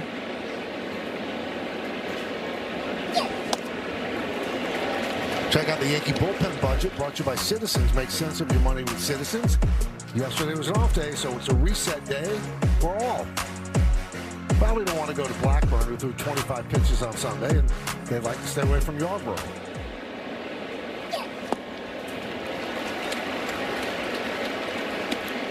And that's where Cruz's split finger is effective, where it starts at the bottom of the zone, ends up in the dirt.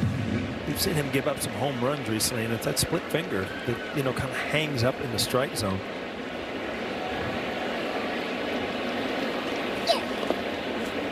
Kind of a couple of different schools of thought with Cruz. We know his splitter, that forkball, is his best pitch. So do we just utilize that, try to get that more and more? Or do we have another pitch to protect it? Can you throw a slider for a strike? Save that splitter for a strikeout.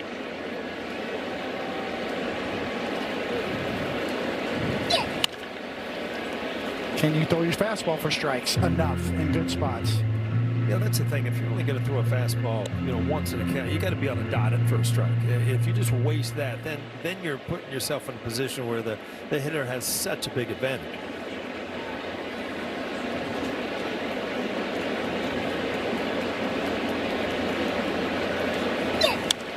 Foul back. What would you think as like that forkball would be a pitch that he's pitched a lot this year. He might go through the dead arm with a tired or kind of worn out.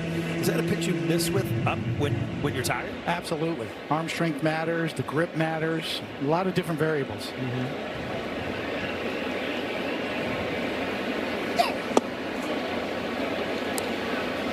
3-2.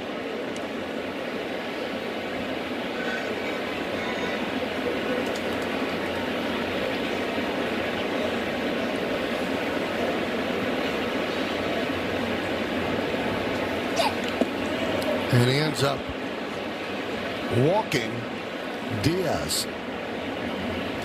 Seinfeld night and the George Costanza bobblehead are back at Yankee Stadium. It's this Thursday, August 27th. Come celebrate one of the greatest TV shows of all time. And the first 18,000 guests in attendance receive a George Costanza calzone bobblehead, courtesy of Star. Tickets are going fast. You'll get yours today at Yankees.com. Here's Trammell. He's still getting those Seinfeld residual I'm checks? just wondering, am I part of the bobblehead man too? We get pennies on the dollar, right? All I know is George looked awful thin there. He must have been dieting lately.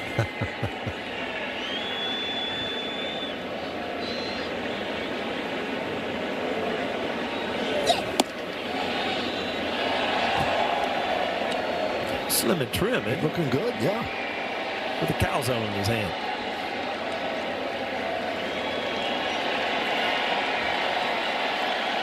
Now, from what I know, that was a creation of the show. That George Steinbrenner was not into calzones. I heard that he was more or less into White Castle.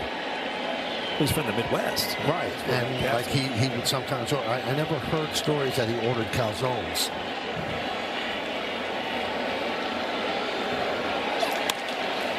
Fly ball. Center field. Grisham is there to retire Trammell. Maybe they didn't want to use that name because they'd be given free advertisement on a big-time show. Calzone is, anybody can make a calzone. About the syllables, Michael. Remember, it's got syllables, Mick.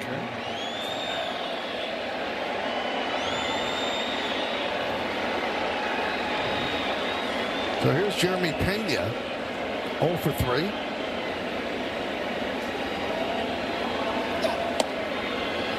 Yeah, a strike. Now, Brett Hedrick is up. Is he up just to come in and get Alvarez?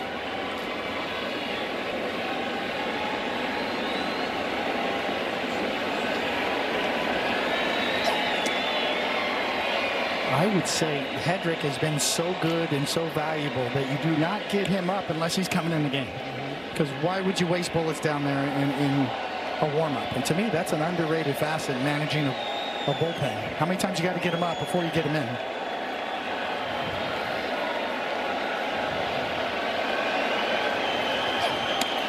But I do wonder, do you want it for one batter? Because if you get Pena here, do you bring him in to start the 7th inning to face Alvarez? Because then he has to face 3 batters.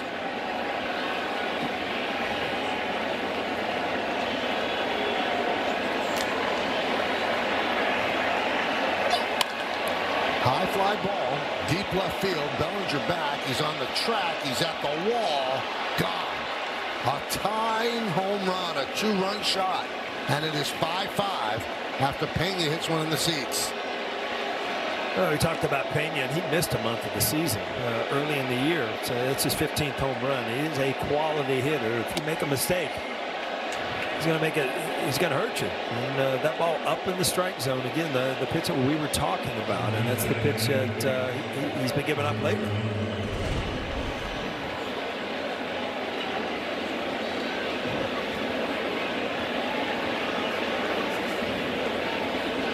Nose on the ball there. He really never really moved his head, anything.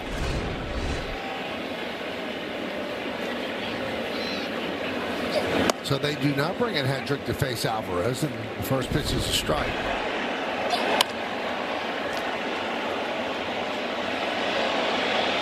That's got to be a horrible feeling when you see the left fielder going to the wall. Any pulled fly ball in this ballpark.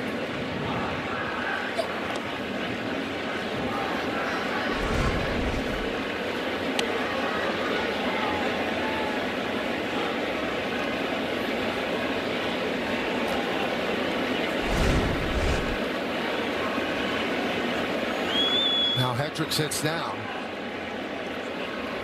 And De Los Santos is back up. Shallow left center field. Coming on is Bellinger, and they retire Alvarez, but not before Pena's 2-run home run has tied the game at 5. Time to name that Yankee, brought to you by Prevagen.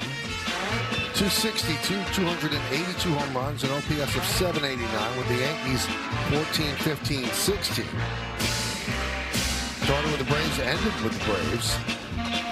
A couple of years there with the Astros. Take the night off, Michael. I got this. You got this? Really? Yeah. Fernando Cruz has been struggling. 11 runs allowed in his last 16 appearances. You can see how upset he is. Sousa's still in there. He'll face Spencer Jones, and we go to the bottom of the 6th of a 5-5 game.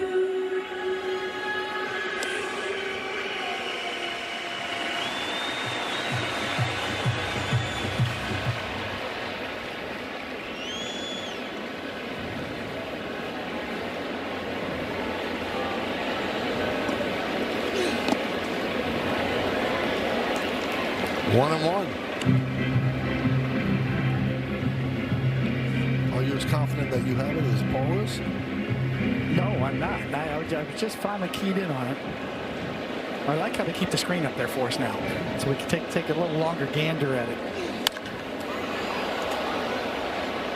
Fly ball, shallow left.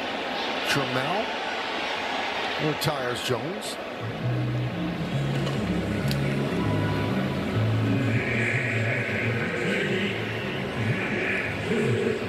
You know why they keep the box up there, right? Why? Because Brian Gumbel.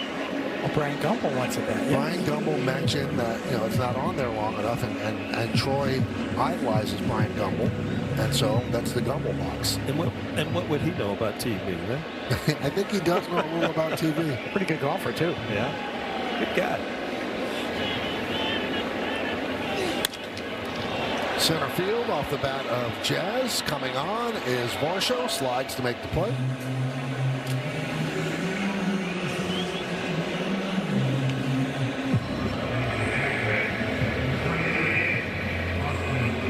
The way this lineup is configured with 7 lefties, you've got 4 to start the lineup, and you get Lombard Jr., then 3 more, and we've gone over it. This is what you're going to see unless things change.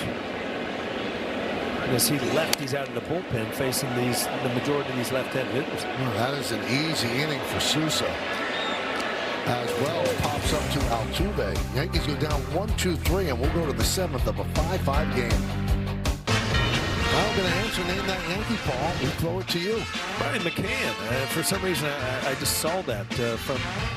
I remember coming from Atlanta to the Yankees. Told you to take the night off, Michael. I can't prove it. Good call by you. Swung and a miss. The throw to second. Brian was a really good player. Had some really nice moments. Ended up winning a championship with the Astros. Had power.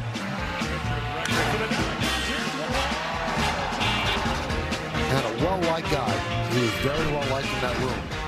7-time All-Star, 6-time Silver Slugger. In 3 seasons with the Yankees, 69 home runs. And he won the championship with the Astros in 2017. And the reason he was with the Astros in 2017 because a guy named Gary Sanchez showed up and hit about 20 home runs in 50 games and took the job. Yerry De Los Santos comes on for the Yanks.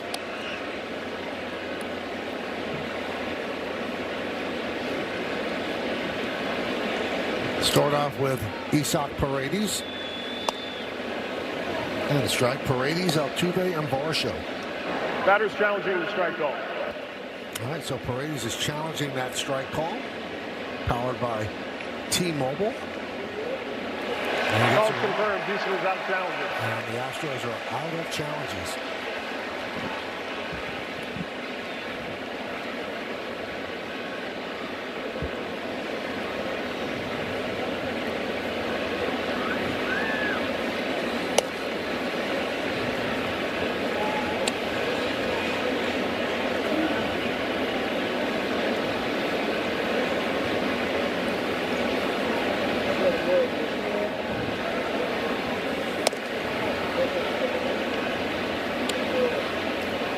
Three and one on Paredes. 0 for 2 with a walk.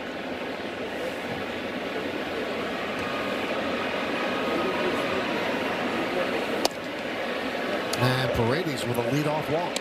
Second walk of the game for him. And the 7th game is tied at 5. First game of this 3-game set.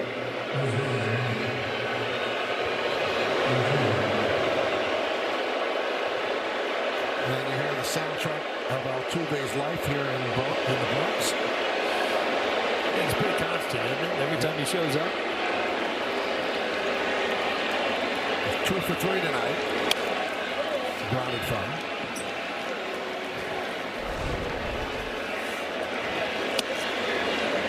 It's almost been 10 years since 2017. Yeah. Some long memories here in the Bronx.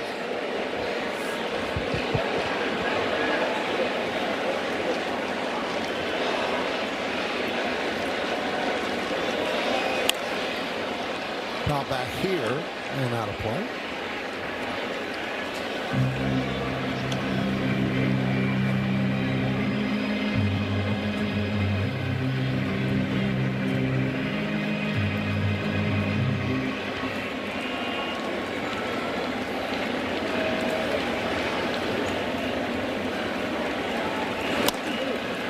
Strike three. Altuve down looking. Oh, it's something you don't see very often. Altuve taking a fastball. Dead fastball hitter, but good location. That ball started off the outside corner and kind of ran back. That guy's got to be the tallest umpire in the game right there. He towers over everybody. It's 6'8". What is he?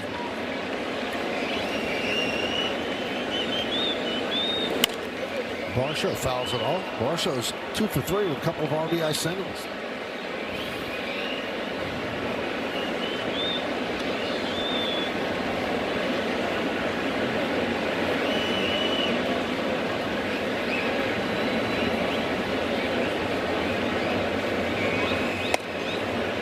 Lurking for the Astros in their bullpen at the end is Josh Hader, who's 18 for 18 in save situations this year.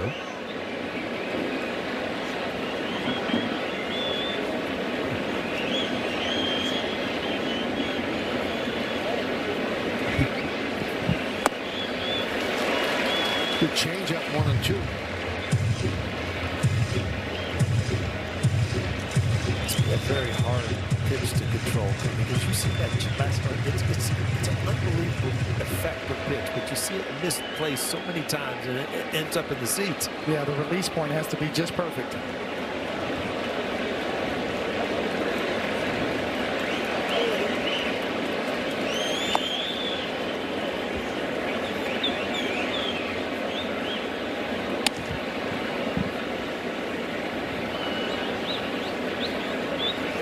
That's where the standings stand right now, as the Rays just lost to the Tigers. So it's now 2 back in the loss column. The Yankees could keep it 2 back if they win this game.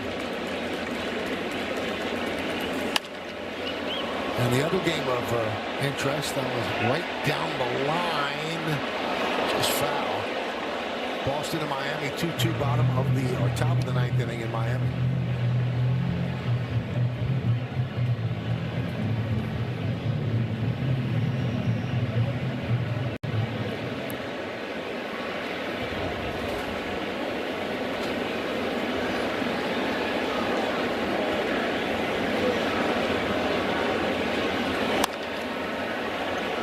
Soft ground ball to second.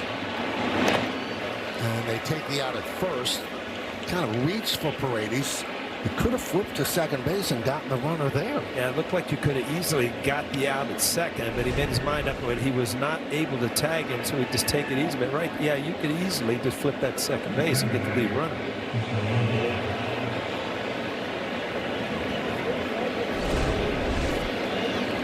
That's an odd decision because now there's a runner in scoring position and there would be a runner at first with 2 outs.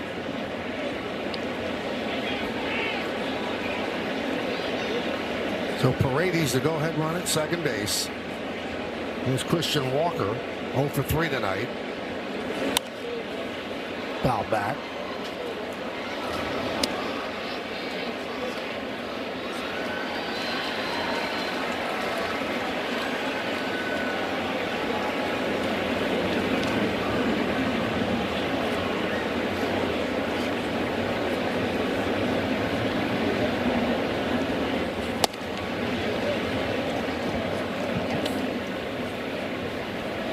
Help America's Heroes. Donate $11 a month and amplify your impact with a car or land donation. Go to t2t.org.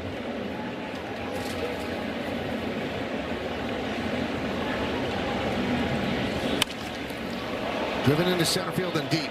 Going back Grisham. Still back. He's on the track. Hauls it in for the final out. No runs, no hits, no errors, and 1 man left on base. At the end of 6.5 innings of play, it's time for the 7th inning stretch. Yankees 5 and the Astros 5. But we'll stay right here as we honor America in the Bronx.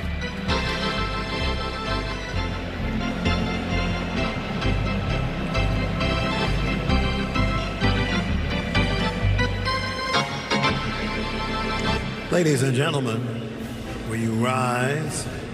Remove your caps. And please, direct your attention to the area behind home plate as the New York Yankees welcome an honored military guest. The United States Army Specialist John Toomey from Smithtown, New York, who served in Vietnam. and was awarded 2 Bronze Stars. The Yankees say thank you, John, for your sacrifice and for your service to our nation.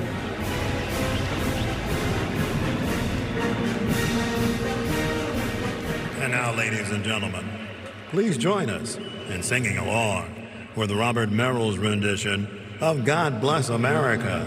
God bless America, land that I love. Stand beside her and guide her. Throw the light with the light from above. From the mountains to the plains, to the ocean, white with foam. God bless America, my home, sweet home. God bless America, my home, sweet home.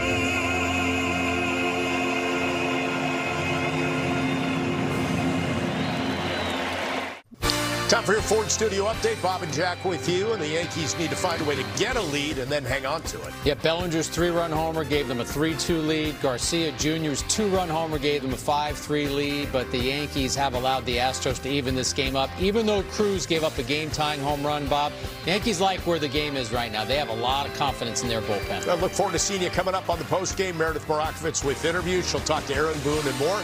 Look forward to seeing you then. Guys, back to you. Thank you, guys. Let's check out tonight's Augusto game recap. It's 5-5, 8 hits for the Astros, 5 for the Yankees. Pecco went 4 1/3. Will Warren went 5. Jeremy Pena, big 2-run home run. Luis Garcia is 3 for 3 with a 2-run home run as well. Stephen Okert will take over on the Ford scoreboard. You see it's 5-5.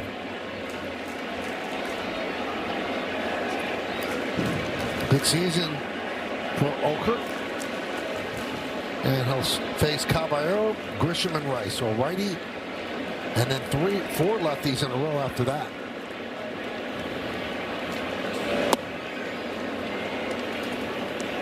Oh, and 1.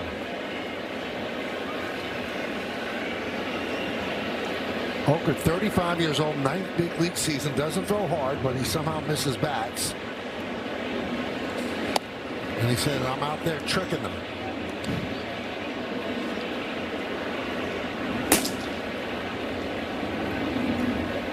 You see Brian Abreu heating up.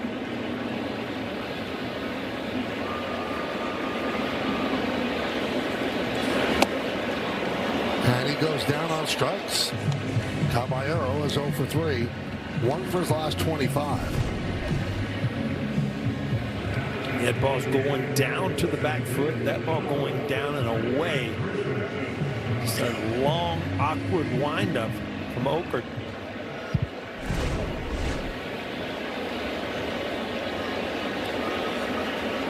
Here's Trent Grisham. Now, interesting story with Okert. He struggled at Grayson County College, and a coach there showed him video of Randy Johnson. Now, he's nothing stuff-wise like Randy Johnson. He said, but the coach showed him his arm angle and where he is on the rubber and how hard it is for a lefty to see the ball coming from behind his back and sweeping across. And you've always told me that, Paul, about Johnson. It just, you know, anytime you're tall at all from a lefty and you're out to the side, it just takes away your mechanics as a lefty because you want to stay close, but you don't see the ball, so you have to open up. And by opening up, you know, you're pulling everything away from the plate where you just lose the whole half of the plate away.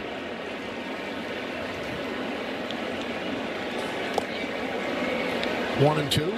I still say to this day the nastiest pitcher I ever saw from the bench as a former pitcher in the Kingdom was Randy Johnson on that mound. It was fuzzy in there. You couldn't see. And he was throwing 100 back when 100 was a lot.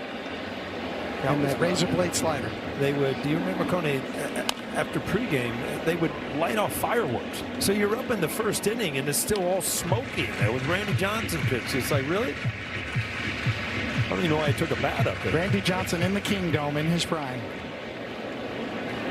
That's my choice. That was Mattingly and I's choice too. We talked about it a lot. This is what happens with a lefty. You know, you're so intent on covering the outside pitch that you stay. Well, next thing you know, one's whistling up under your nose. Protect your neck.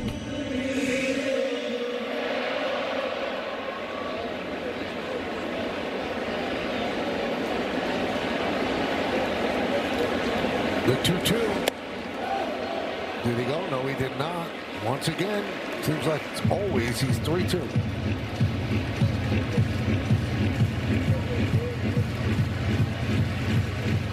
One out here in the bottom of the 7th inning, 5-5 game.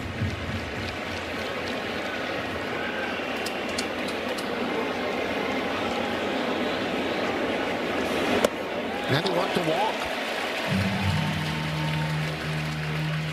And that'll bring up Ben Rice. This MLB season, get a Baja for a blast. When a home run clears 420 feet, you can score a free 20-ounce Mountain Dew Baja Blast. Register now at BajaBlastHomeRuns.com to unlock the offer. 20 ounces of Mountain Dew, you're bouncing off the walls like a ping pong ball.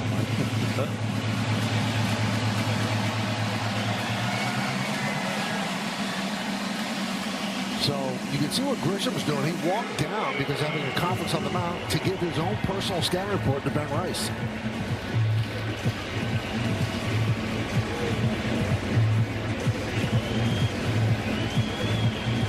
You remember doing that with the guys in the lineup? Come back and go over what he's throwing?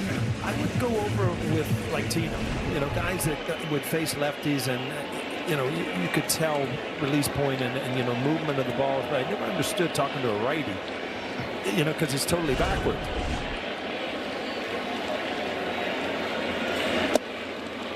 And a strike.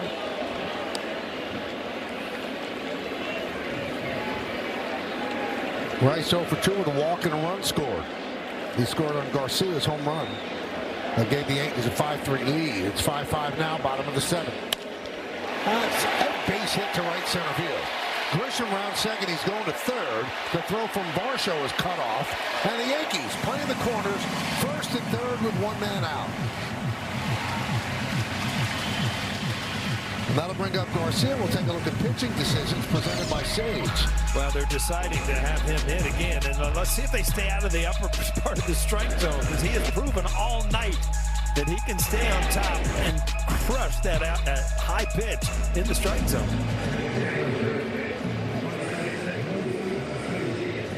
Third in the majors in slugging. Now he's facing a tough lefty in Okert. Playing back for the double play with one out. Foul back to the screen.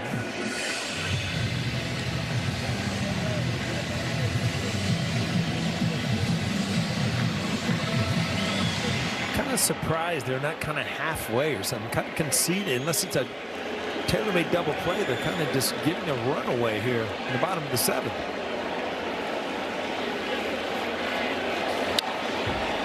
Just off the end of the bat, foul back.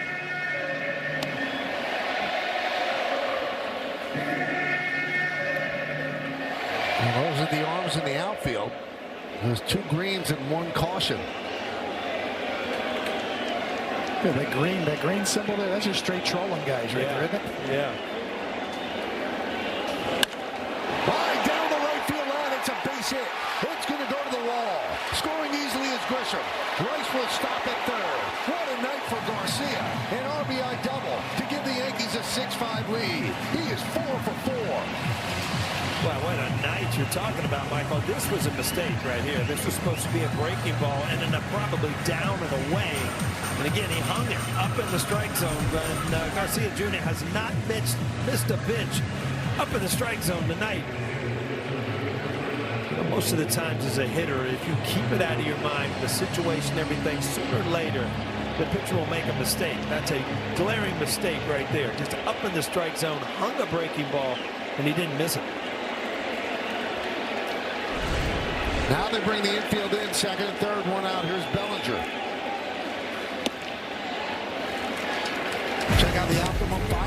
famously fast replay. Yeah, Cody Bellinger, this was big at the time, and it was a no-doubter about the Benjamin Moore sign on the second deck.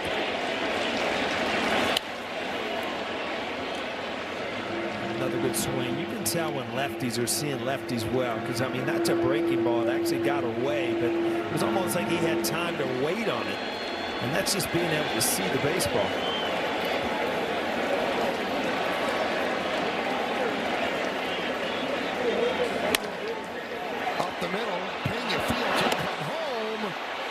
And the tag is applied on Rice, and he is out. Moving to third, Garcia, and Bellinger reaches on the fielder's choice. Well, that's the right play. It was just hit right at the shortstop, and Ben Rice has no chance. He just hoping he makes kind of an errant throw, and it didn't happen. Playing up the middle, something I mentioned the other night. You used to make a living hitting the ball up the middle. No longer. I mean, baseball's going by the pitchers. They're not base hits anymore. That was a really close play. In case you were wondering at home, that's the right play. Send Ben Rice on that. Almost made it. Okert leaves. They'll bring in a right-hander to face George Lombard Jr.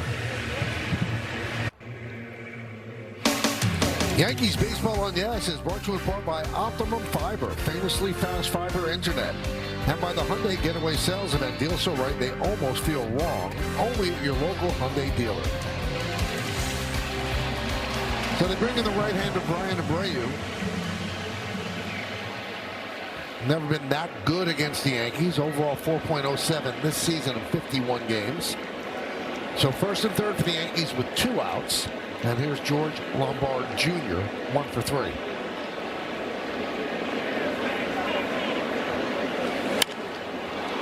And he swings at the first pitch and lofts it to right field.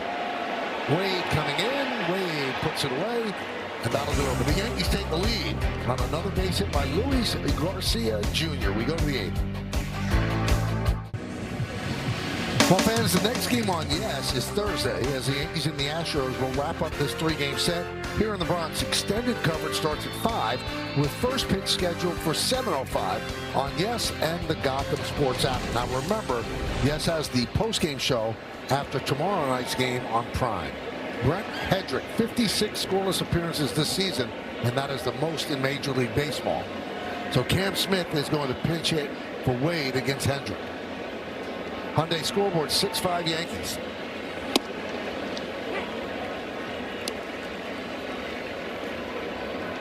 Now that's not the automatic move because Hedrick's been great against righties. They're hitting 200 against him. 32.9% strike rate. And they're only slugging 277, so it's the opposite side, but it doesn't seem like it does much against him. Yeah, I mean, he's always had excellent command with his fastball, but that splitter that we just saw right there has gotten better and better for right-handed batters.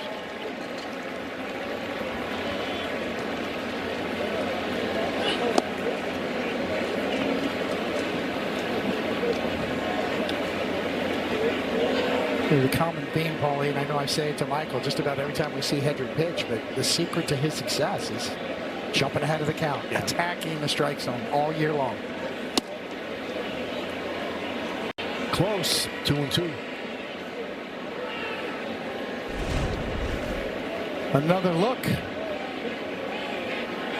Just in. Swing and a miss.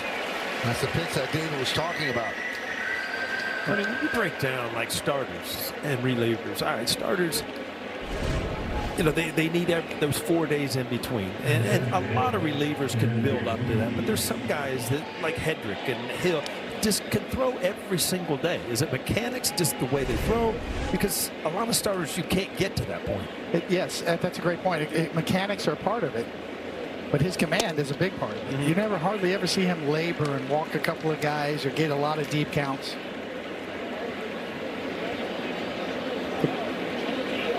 It's a pitching coach and a manager's dream because you know what you're going to get when Hedrick comes in the game. And what the Yankees have done with 2 people that are now high leverage relievers, Blackburn and Hedrick, they took former failed starters and they turned them into really valuable pieces in the bullpen. Hedrick, starter in the minor leagues, Minnesota, didn't work out. Blackburn starter with an ERA lifetime of about 5. I think it's 4.95. And they found something, they honed it, and now these guys are so invaluable. Yeah, Blackburn has made such a big leap this year. High fly ball down the right field line. Jones giving chase on the track at the wall. It's a tie game. Diaz with his second home run of the night. It is 6-6.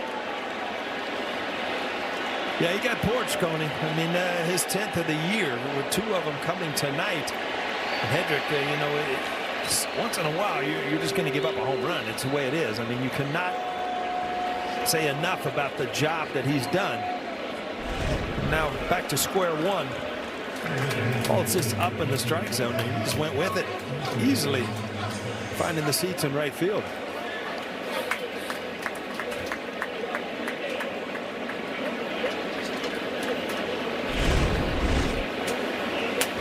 So here is Nelson Velasquez to pinch hit for Trammell.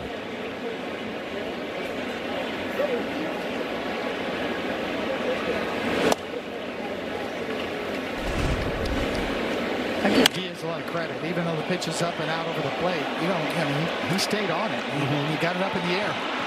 Again, it's about what the pitcher's going to give you. You try to pull that ball, you try to hook it, either hook it foul or you ground out the shortstop. You see that ball away, you hit it. Good things happen when you go the other way. Home run number 10. First multi-home run game for him since April Fool's Day of 2024. And that's just the 4th home run off Hedrick this season. And just the 2nd since May 16th.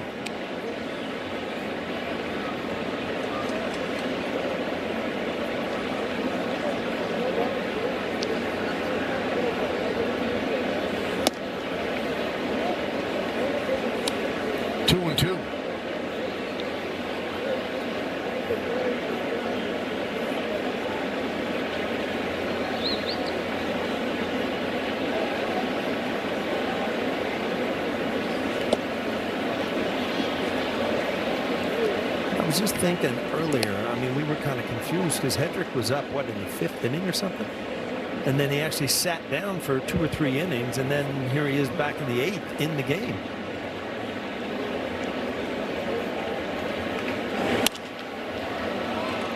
Fly ball right field. 2 outs.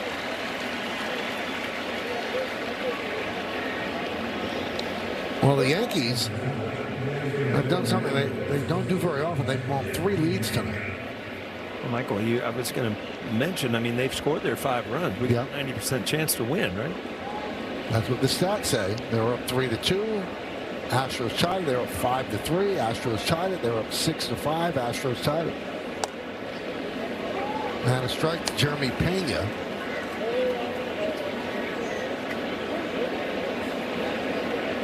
His 2-run home run in the 6th that tied it at 5.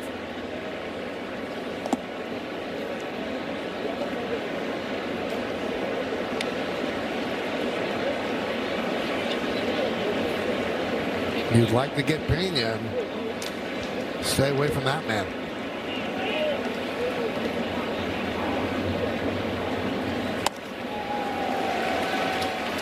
One and 2. It's literally almost looks like a screwball. I mean, it's just going sideways at the plate. See Bradley Hanner up for the Yanks.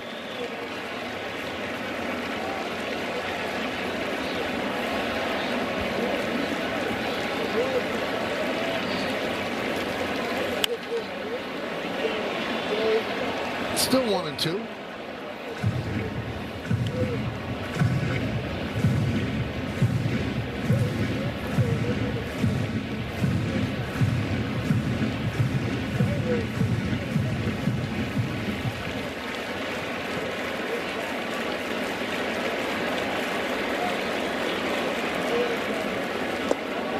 Did he go? No, he did not. Wells thought it was strike 3.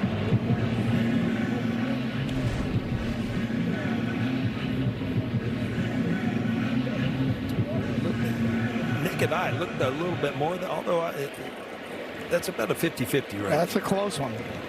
And that's the call next year that we're going to be messing with? Possibly. Base hit for Pena through the left side.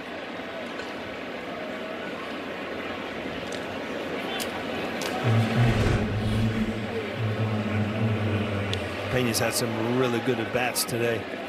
And he is, again, just a solid player, offensively, defensively.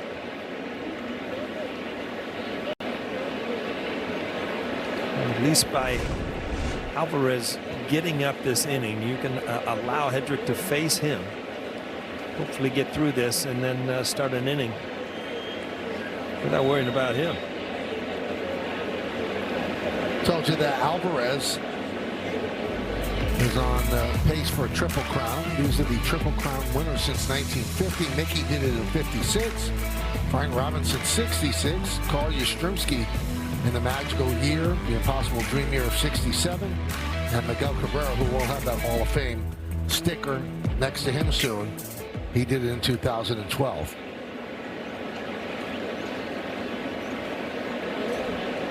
Alvarez 2 for 4 tonight. Leads in average, home runs, and RBIs.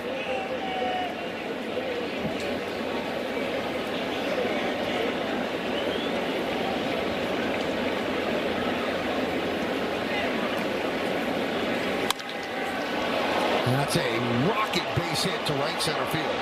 Let's see if they get it in time to stop Pena. They will not. Pena will score easily. Alvarez will go to third with an RBI triple. And the Astros lead 7-6. Another bullet off the bat of Yordan Alvarez. Well, as advertised, I mean, he has just scalded the ball every single time at the plate tonight. Ball down, he handles it. Lefties, he handles it. It really does not matter. I mean, there's not a pitch that he can't get to.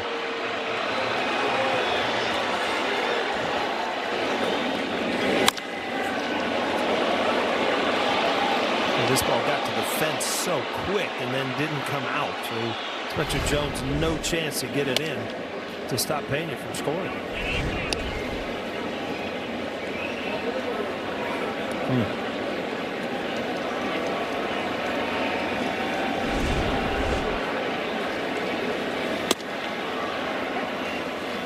One and one on Paredes. Really posts up on that front leg and just kind of drops the bat head through, and he just has the ability, as big as he is, to cover all of the plate. He doesn't give an inch to left-handed pitching either. His lifetime splits, actually, he's over 300 against lefties and just under 300 against righties. So it really does not help you to have a lefty or right. It doesn't matter. That's his first triple of the year.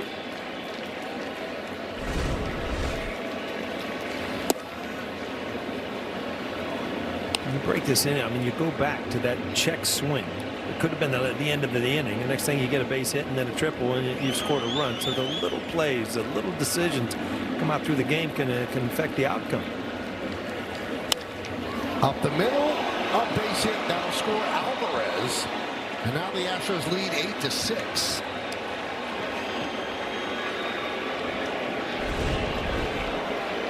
You said Houston, their issues have really not been with offense, and you see Hedrick going to head to the bench.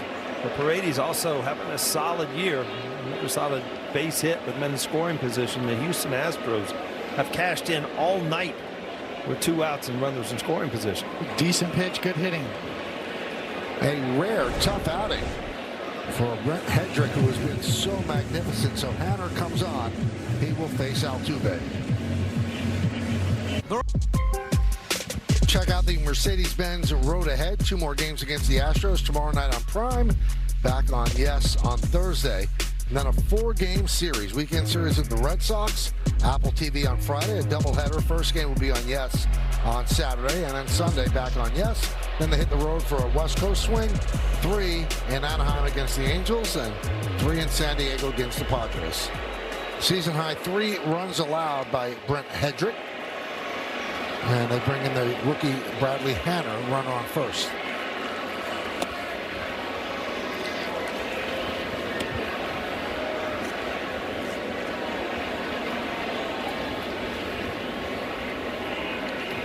See the numbers on Hanner. He pitched 1 2/3 innings Saturday.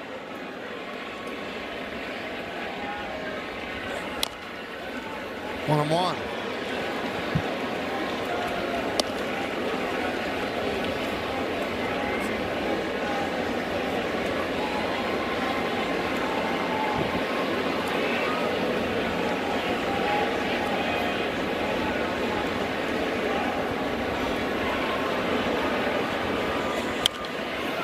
We told you that Detroit beat Tampa Bay 4-1.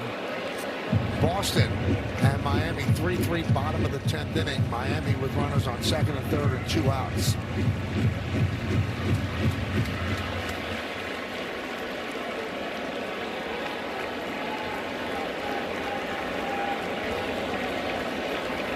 The 1-2 into right center field. On the run is Jones. Covers a lot of ground to make the play for the final out. But the Astros score 3 big runs to retake the lead. They're up 8-6. Well, tonight, after Yankees coverage, stay tuned for a new edition of Sportico Sports Business and hear an exclusive interview with Josh Harris, managing partner of the 76ers, the Devils, and the Commanders. That's tonight after Yankees coverage on Yes and the Gotham Sports app.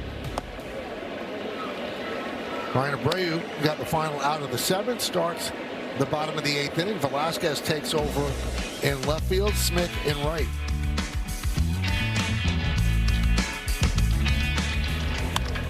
Drill deep to right field. It is a bullet, and it's over the head of Smith and bangs off the bottom of the wall. Caroms out in the right field, and Jones is going to stop there at second with a leadoff double. What a job by Varsho to get over there. I mean, you've got no chance as a center fielder to think this ball is going to end up in short right field. First of all, not too many people can hit a ball this hard. This was a line drive that hit the bottom of the wall on the concrete and shot straight out. This is a sure triple until Varsho picks it up and holds him at second base. 112 miles an hour up the base of the wall in about a half a second.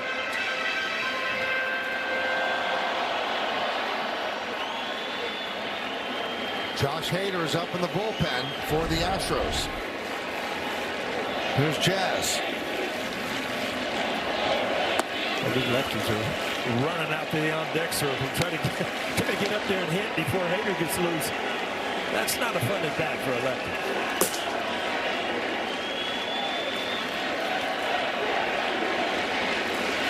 Jazz over 2 with a walk.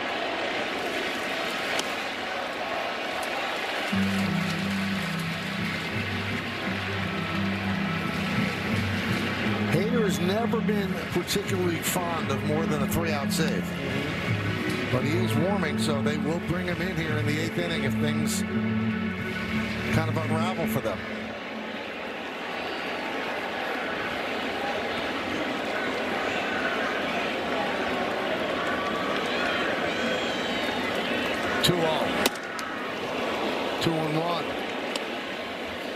Well, we got the pitch, and he was trying to tie this thing up in one swing. It was right underneath it.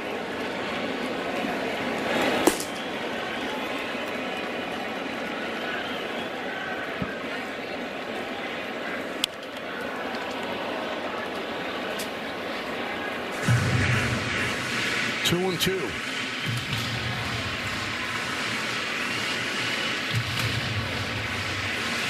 Yankees down by 2, bottom of the 8th inning. 8-12-0 for the Astros. 6-8-1 for the Yanks. Abreu, 4th pitcher, used by Joe Espada.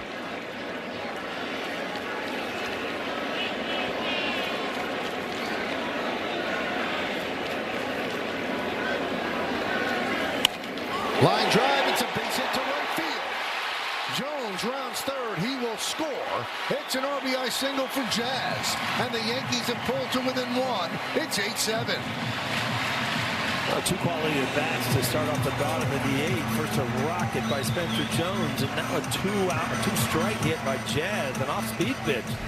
Stayed through it enough to get it off the end of the bat. Just hook it into right field. Rojas has no doubt that they're going to try to keep Jazz from going to second base, so he's able to just wheel in Spencer Jones to score easily. So here's Wells. 0 for 2 with a walk.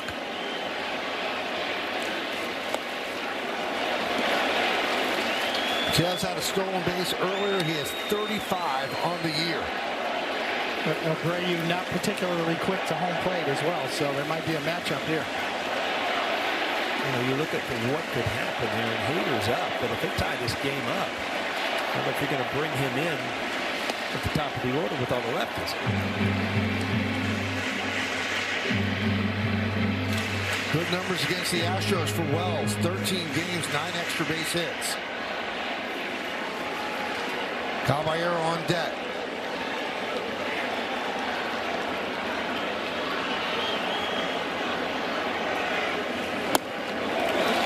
Two and one. Yankees trying to come back. Yeah, Abreu missed with a couple fastballs to Jazz. He challenged him and he missed it right down the middle. If Austin Wells looking for one of those heaters, inner half right here. Jazz gets back.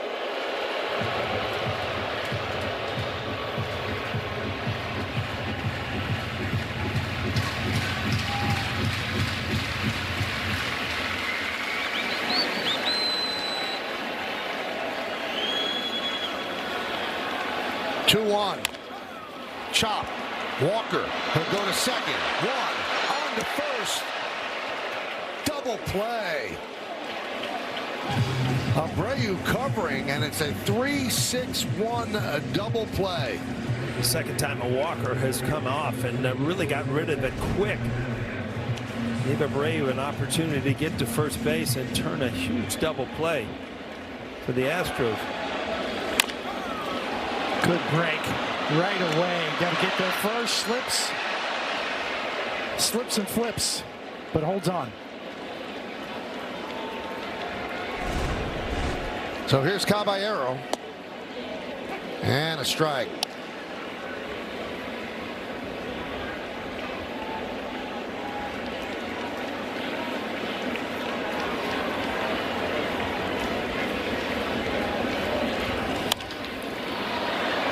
Right side, Walker in foul territory near the stands, runs out of room.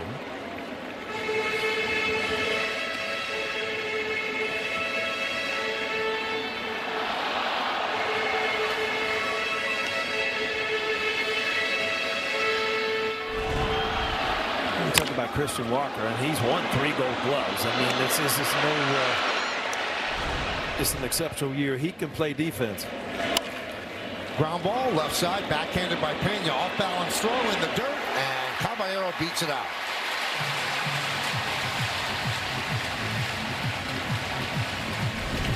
Caballero last time hit a rocket, got nothing for it. This time just placed it well on his speed. No chance for Pena.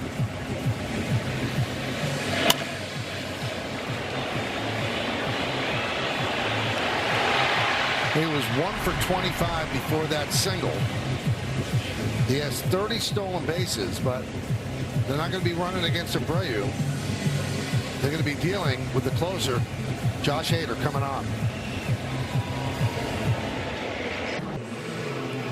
Well, fans, stay tuned for tonight's WB Mason Yankees postgame as Bob Lorenz and Jack Curry are back in the studio with highlights and analysis. Meredith Marakovitz gets player interviews in the clubhouse, and we'll hear from Aaron Boone on the manager's report. That's all coming up next on Yes and the Gotham Sports app. So the left-hander Josh Hader in his 10th big league season, 32 years old, trying to get a 4-out save. And first batter up will be Trent Grisham, having a magnificent year, 18 for 18 in save situations. And a strike. One appearance of 4 or more outs this season, 6 up, 6 down in the 9th and 10th on August 10th in San Francisco.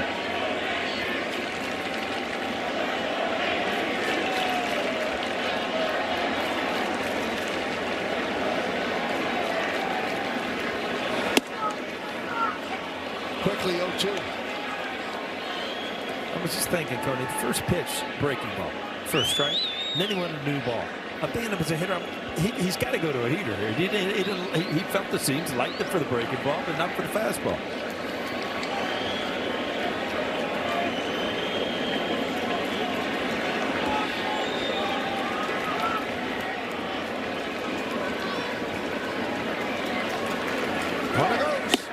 Swing and a miss. Grisham down on strikes. Yankees get a run on 3 hits with 1 man left. We go to the 9th, 8-7 Astros. Well, we go to the 9th inning, 8-12-0 for Houston, 7-10-1 for the Yankees. Yankees will keep in Hanner. Obviously warming up Bednar in case the game was tied. So Hanner against Varsho in the 9th. Yankees down by 1. 1-0.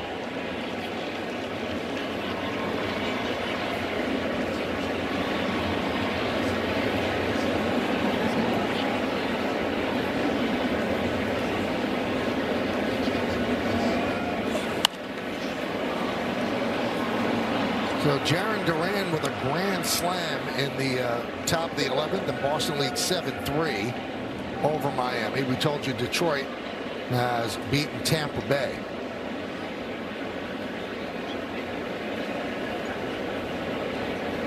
One. There's a strike on the breaking ball.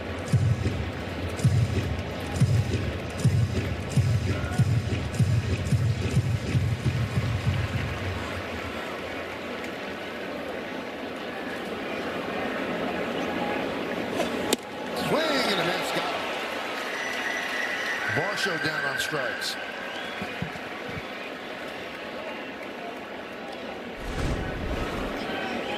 After breaking balls, you just go up the ladder a little bit, Coney, and if you get them to wailing at it, you get a swing and a miss. Looks good up there, doesn't it? Still to this day. I remember hitting in the National League. I couldn't lay off that pitch. It looked so good. So here's Christian Walker against Hanna. 0-1. An announced crowd of 43,229 on this Tuesday evening in the Bronx.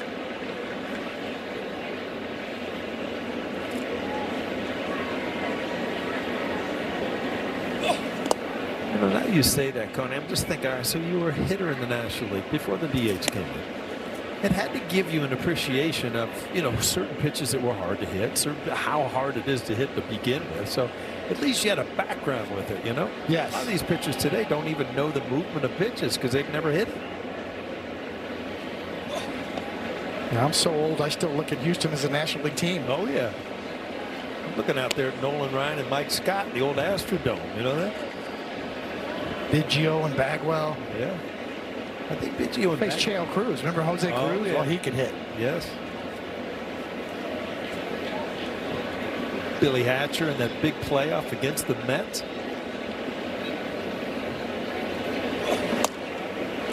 Every time we played the Astros back in the day, Keith Hernandez would line up the balls because he thought Mike Scott was scuffing him. Well, he thought. Everybody knew. Yes. It was so funny how if it was a 1-0 game, the balls were moving all over the place. And now if he had an 8-run lead, all of a sudden, he just pitched. 3-2 on Walker. He does not like that call. And that's why. But they're out of challenges.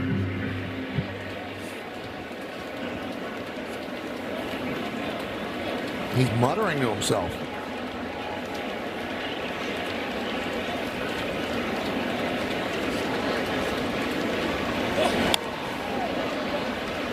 Still 3-2. So if you look ahead to the bottom of the 9th inning against Hader, it'll be Rice, Garcia, and Bellinger. I think he's trying to keep it right here at 8-7. He's had a night 4 for 4.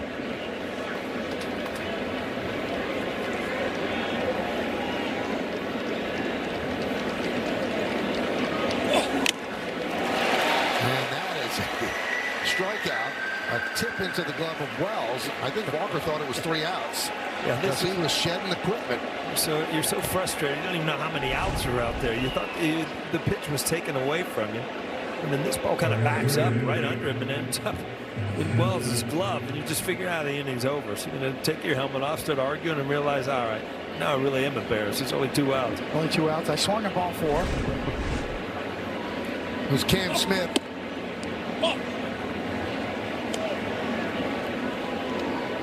He might get fined for throwing his equipment. Oh, that ain't nothing. Throwing the equipment. Might as well get your money's worth. It's not even Got to break the helmet. 2-0 on Smith. There you go, Connie. You bounce the ball, and as a pitcher, you throw it out. You wanted that thing scuffed, right? Right, we were talking about Mike Scott in 1986. Yeah, I mean, here we are in today's game. There ain't no chance you can scuff a baseball and use it for any length of time. Line drive left field. It's a base hit. That's going to go all the way to the wall in left center field. Smith is at second. He is motoring to third. And he will make it. A 2-out triple for Cam Smith. Looking up and down on lineup from Houston, there's been some balls hit hard. You know, Payne's had a good night. Alvarez has smoked the ball every single time. Now this ball's hit by Cam Smith hard.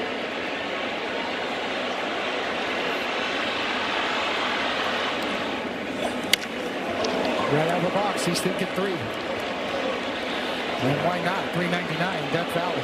Cannot split the gap any better than that. Right out there, the deepest part of the ballpark. So here's Yainer Diaz. A couple of home runs tonight.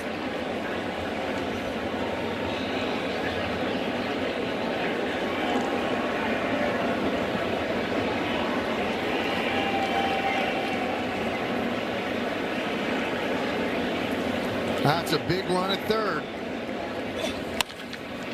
And it's past a lunging Caballero. A base hit to left field that will score. Smith moving to second is Diaz, and he will make it, completing an incredible night for him.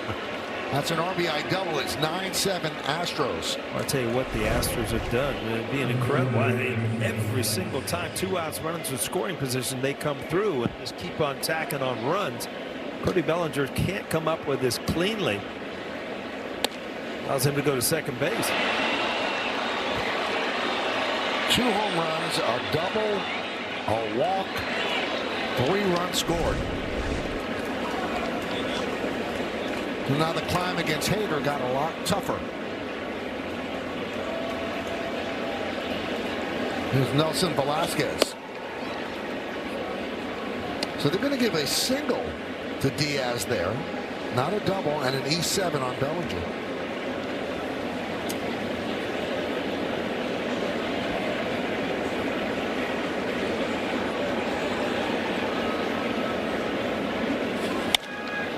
All the way.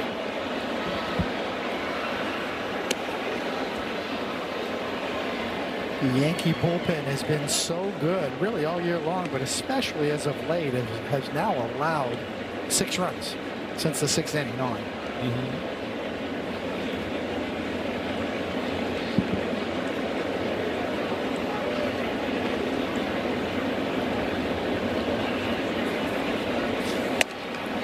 Two and one. You look at the scoreboard, a lot of numbers up there, and the ones to catch by, there's 24 hits between both teams. So it has not been a pitcher's duel by any means.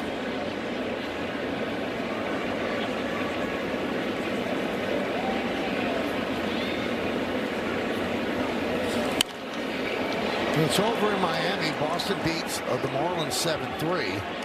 So if the Yankees don't come back in this game, their lead over Boston has shrunk to 2 in the loss column. And Boston comes in for 4-game set starting on Friday night. That's for the first wild card. 2 balls, 2 strikes, 2 outs. Pitch. 3-2.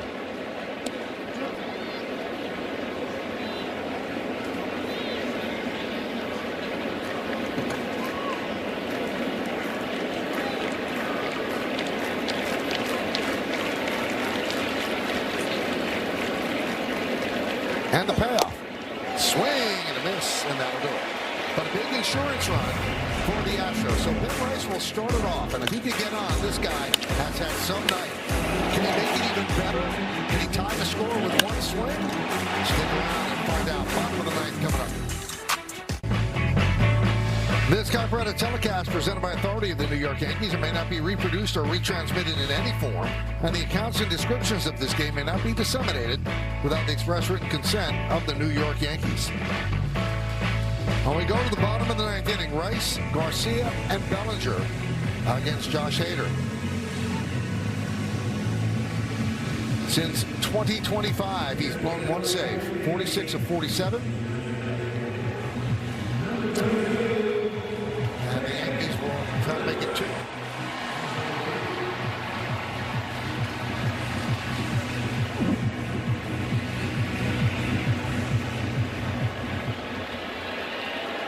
So here's Rice, 1 for 3 with a walk and a run scored.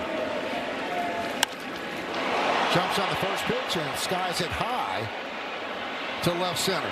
Varsho is there, 1 pitch, 1 out.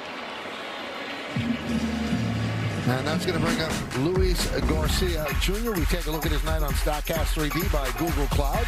2 singles, a double, and a home run for Garcia. So 4 hits, all the right side.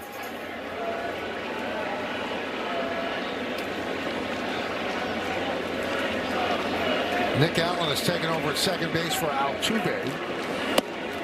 And Garcia takes outside.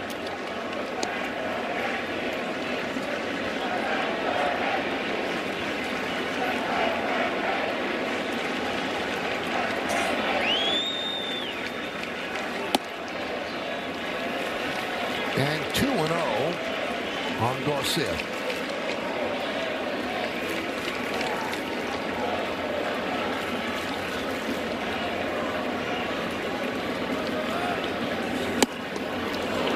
Two-1.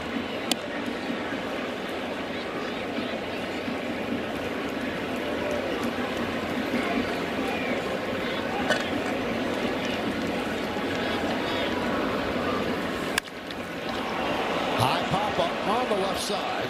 Pena drifts back. He'll make the play for out number 2 in the bottom of the ninth. So they finally retire Luis Garcia Jr. And the Yankees are down to their final out. Here's Cody Bellinger.